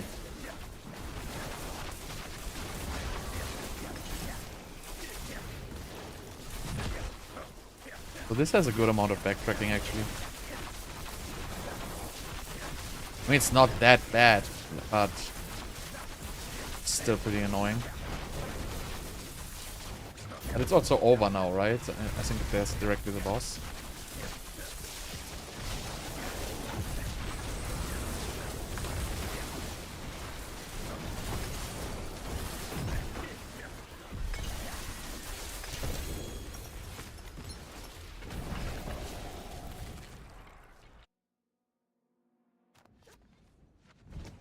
So this was kill all and 2 pedestal. No doors. Not linear. Well, let's call it semi. And we had Tomb Blood.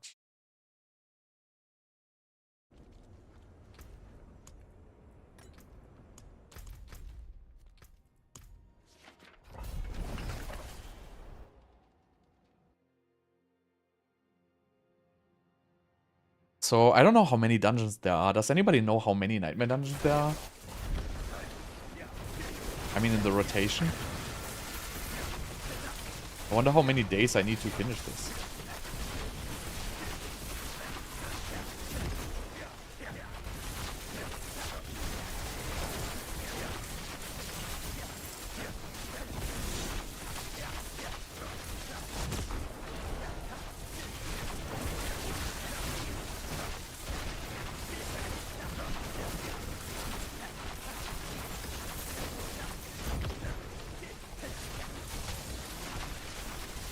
What?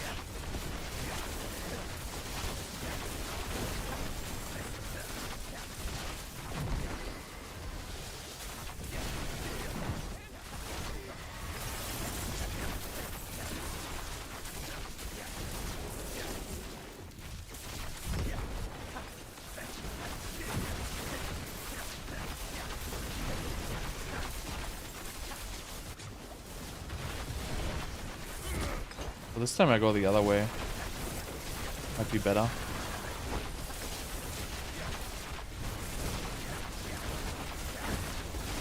No, same story.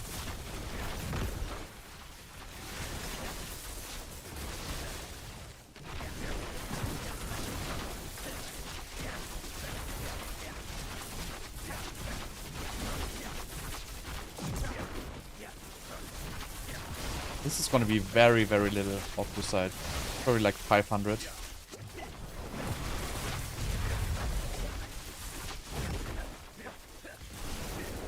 And also, it's like one of these annoying bosses you have to summon first. 135? Are you kidding me? Isn't that all dungeons? Or really just the Nightmare dungeons? Oh dear.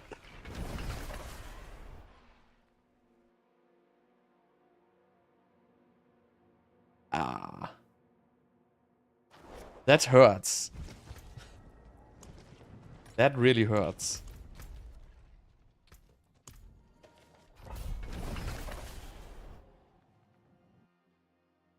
So I'm probably gonna need like 5 days to finish this? Wow. How can it be so many?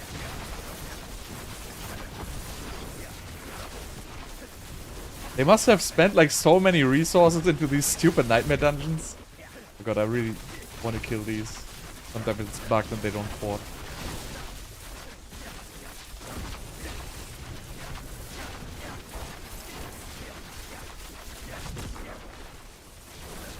I think I did like 30 now. Or something like that.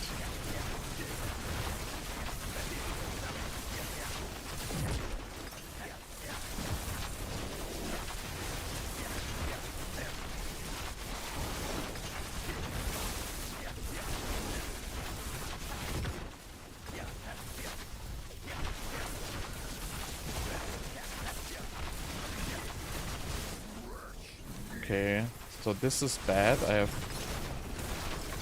killed the goblin, looted it. So this time I cannot forget to remove 100. Wait, I don't have the bloodstone. Oh, I have to kill the butcher as well. So I have to remove 350 from this. I have to remember. 350, remove it.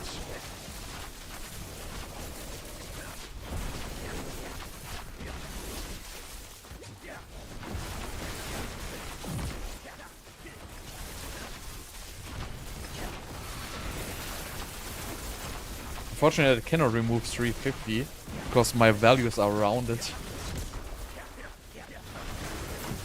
I'm just gonna remove 300 because this dungeon is gonna be bad anyway.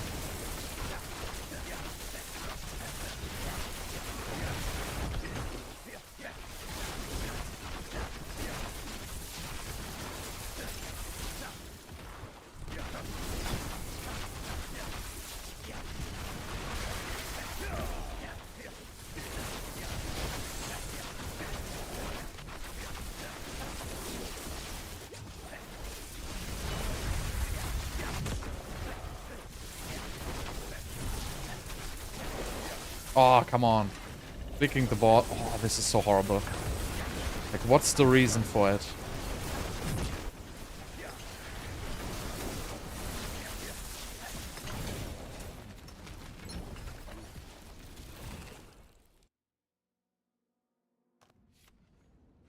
Alright. So let's see. We have 57.5k. 57,500. So we make that 57,200.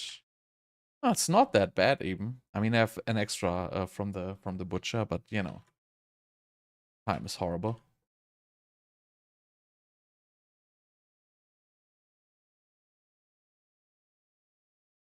The cooldown just is reset by Flickerstep. So attacks reduce evades cooldown by 2.5 seconds. That's really it. No secret other than that. Okay, we do one last dungeon for today. Here we have buried halls. Sounds horrible.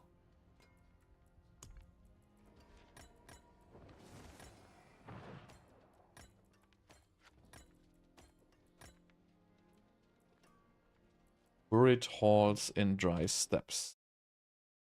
Okay, I have 21 done. I have 20 done of 135. Are you kidding me? You're gonna tell me this is gonna take 7 days for me to complete? I really hope there's not 135 nightmare dungeons. I don't believe it. I hope that's fake news. By the way, I have to change this to 57,500.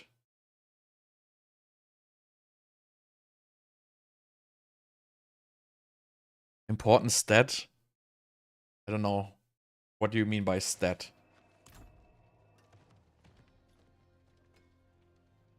No, there's not 17 nightmare dungeons per area. There's no way. There's like 20 dungeons per... There's like 20 total dungeons per area or something like that. And not all are nightmare dungeons. Like, there's not all dungeons are nightmare dungeons. There's like a rotation. Unless they changed it to be every dungeon to be a nightmare dungeon. That might be the case, but, you know, before there was like a nightmare dungeon rotation.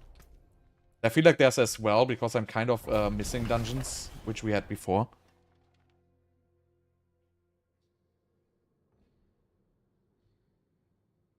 Pretty good chance for crit damage. I don't know. I mean, you just check the guide video, really. Like, it makes no point explaining it. There's the video guide linked in the description where, you know, the stats really... Like, this is an endgame build, right? So it's really hard to say which stats matter. Because there's, like, millions of stats. Most importantly, your resource matters, so you don't go out of resource. But the very last thing which matters is damage. So resource, like crit chance, attack speed, like all the base stats, basically.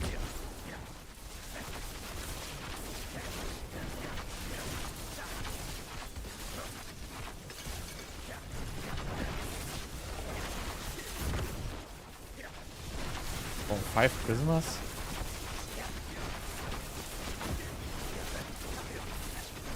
Wow, this is like a horrible dungeon. It's like the worst.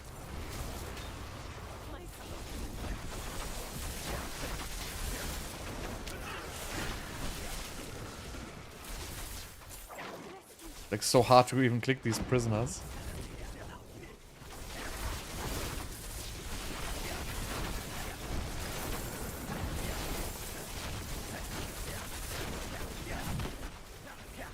Okay, so this is absolutely not linear.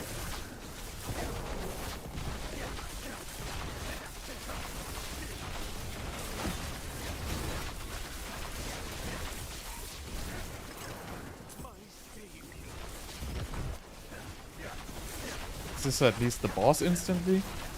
Okay, so that makes it better.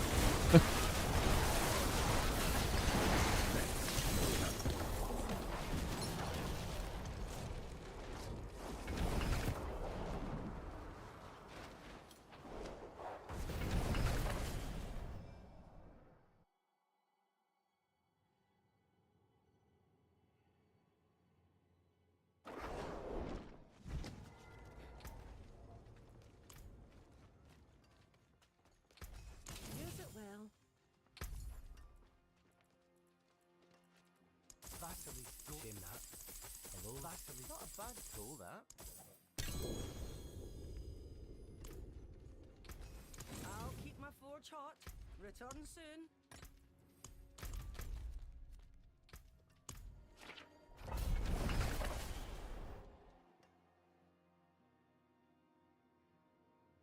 I don't know, the Nahantu ones are the worst nightmare dungeons, honestly. Like, you do yourself a favor and don't run them. They're just absolutely terrible. If I get to them in this tier list, you will see they are gonna be, like, not even half rewarding as the other ones.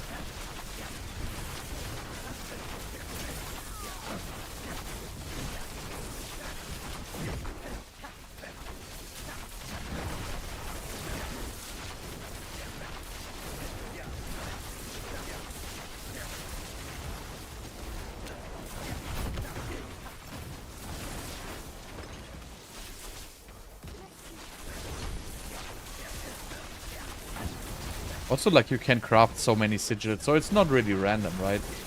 So if you have, like, free inventory, like, or free stash space, you can really craft, like, a shitload of nightmare dungeons and then sort them later and, like, mass destroy them. So at this point, I can, like, craft, like, 500 nightmare dungeons or something like that. So I guess in the very beginning you can, but, you know, you can still choose which dungeons you want to run and which dungeons you not want to run.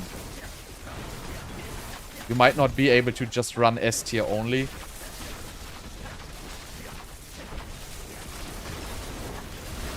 But you will definitely have a choice then.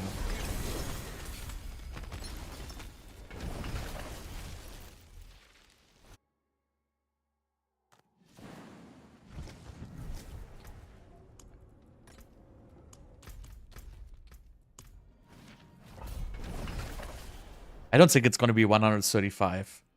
I hope it's just gonna be like 100 or so. Maybe even less. Be ready. Maybe I should make a list of all the sigils. Then I can see which one I'm still missing.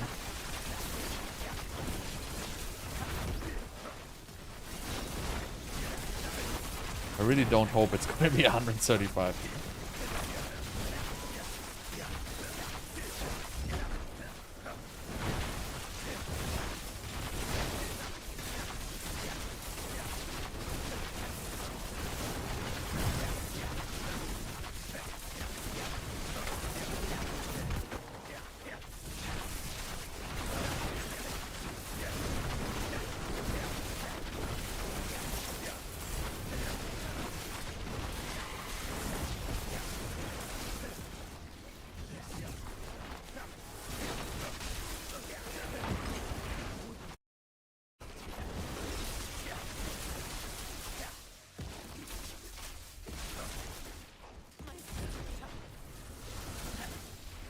If I have to tier 135 Nightmare Dungeons, that's just gonna be insane.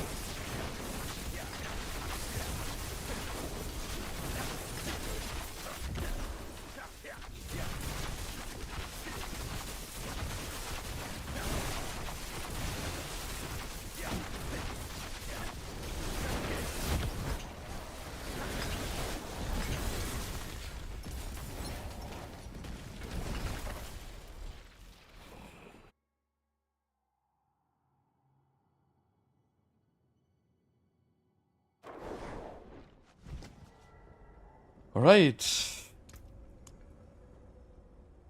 59k.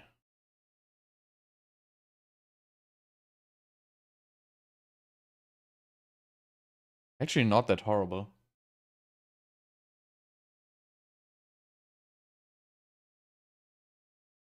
It was 6 prisoner or 5 sis. I think it was 6. I don't remember. It might have been 5. Yes. No. But it's 500 for 2 minutes. So there's dungeons which give 1000 for 2 minutes. So I forgot what the boss was. This weird as ghost. Who cares?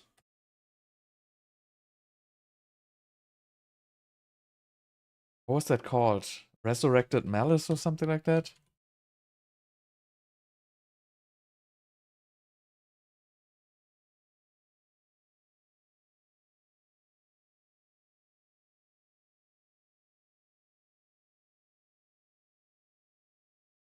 So really so far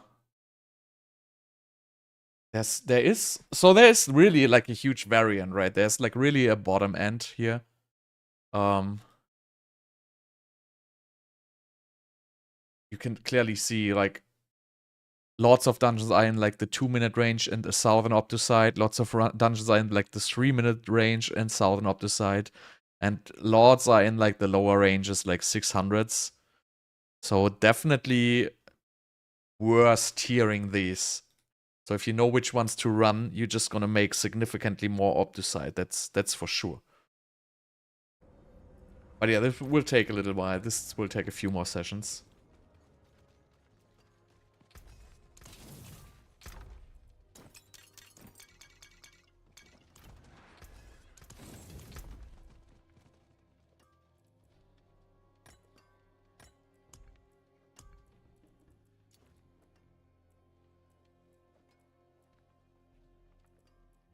It might be roughly like 20 per area, honestly, if I'm really unlucky. How many areas are there? 1, 2, 3, 4, 5, 6.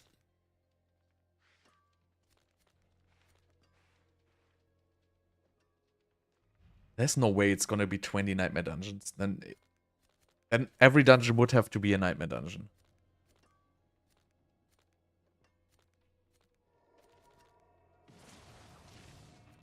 So this has like 20 dungeons in total. So if every of the 20 would be a Nightmare Dungeon, and there would be no rotation anymore.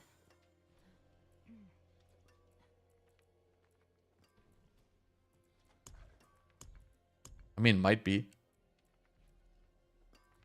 If it is like that, I'm screwed.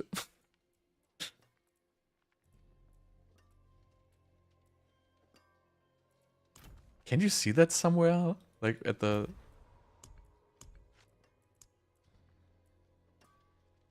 Nah.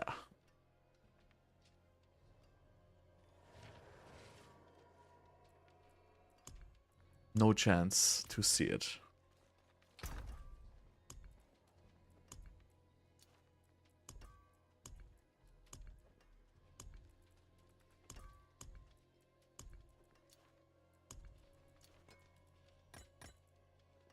Right. So I guess that was the first day of Nightmare Dungeon tier list. We got 21 done.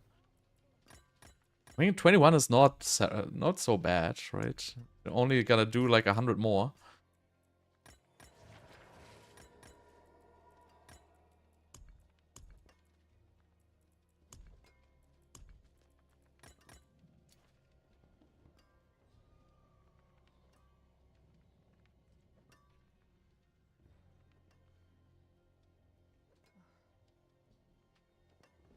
Welcome, bro. Glad you like it. So yeah, we're gonna continue this another day. And another day, and another day. But I really want to get it done. Because if this might be... It might be just that they remove the rotation and it's just all dungeons. Because, you know, I definitely saw this. Old Stones I saw. Zarat's Lair I saw. Hive I saw. Whispering Pines I saw. Aldorwood, Garonhold. Stockades, definitely not. I haven't seen Stockades. Raswin Wilds I haven't seen. And it... So definitely not all. Stockades not. Wild. Something with Penitent or whatever.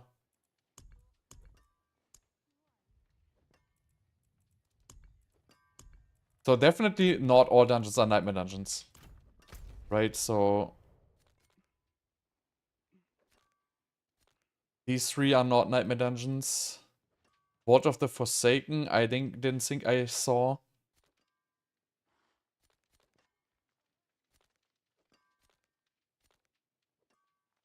Old Stones, I think I saw.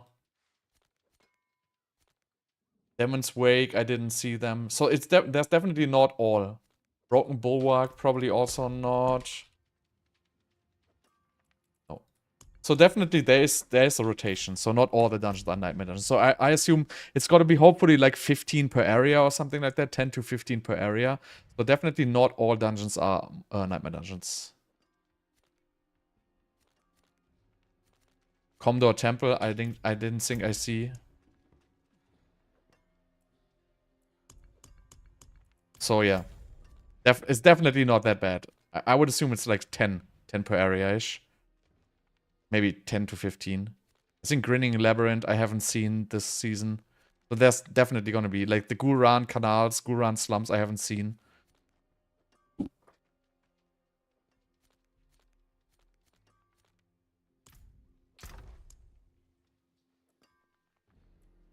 So I don't think it's gonna be that bad. I think it's gonna be like 70 or 80 maybe even 90, but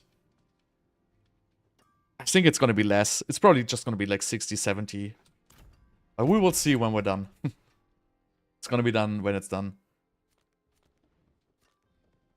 This one also I didn't see. Defiled Catacomb. Lost Archives I didn't see this rotation. Tormented Ruins I didn't see.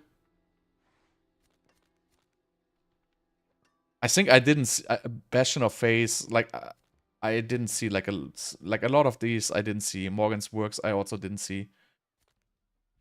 Goa Runes I didn't see this season. No, I would definitely remember that because I was always primarily running this because it's a very good one. This one I didn't see. Scutsmy, whatever. So I really hope it's just gonna be like 60 to 70 dungeons total. But anyway, so thanks for watching, and we're gonna continue this tier list. So I think it's just gonna, hopefully gonna take like 3 sessions to complete. And then I'm gonna post it, and yeah, next season we're probably gonna update it. But yeah.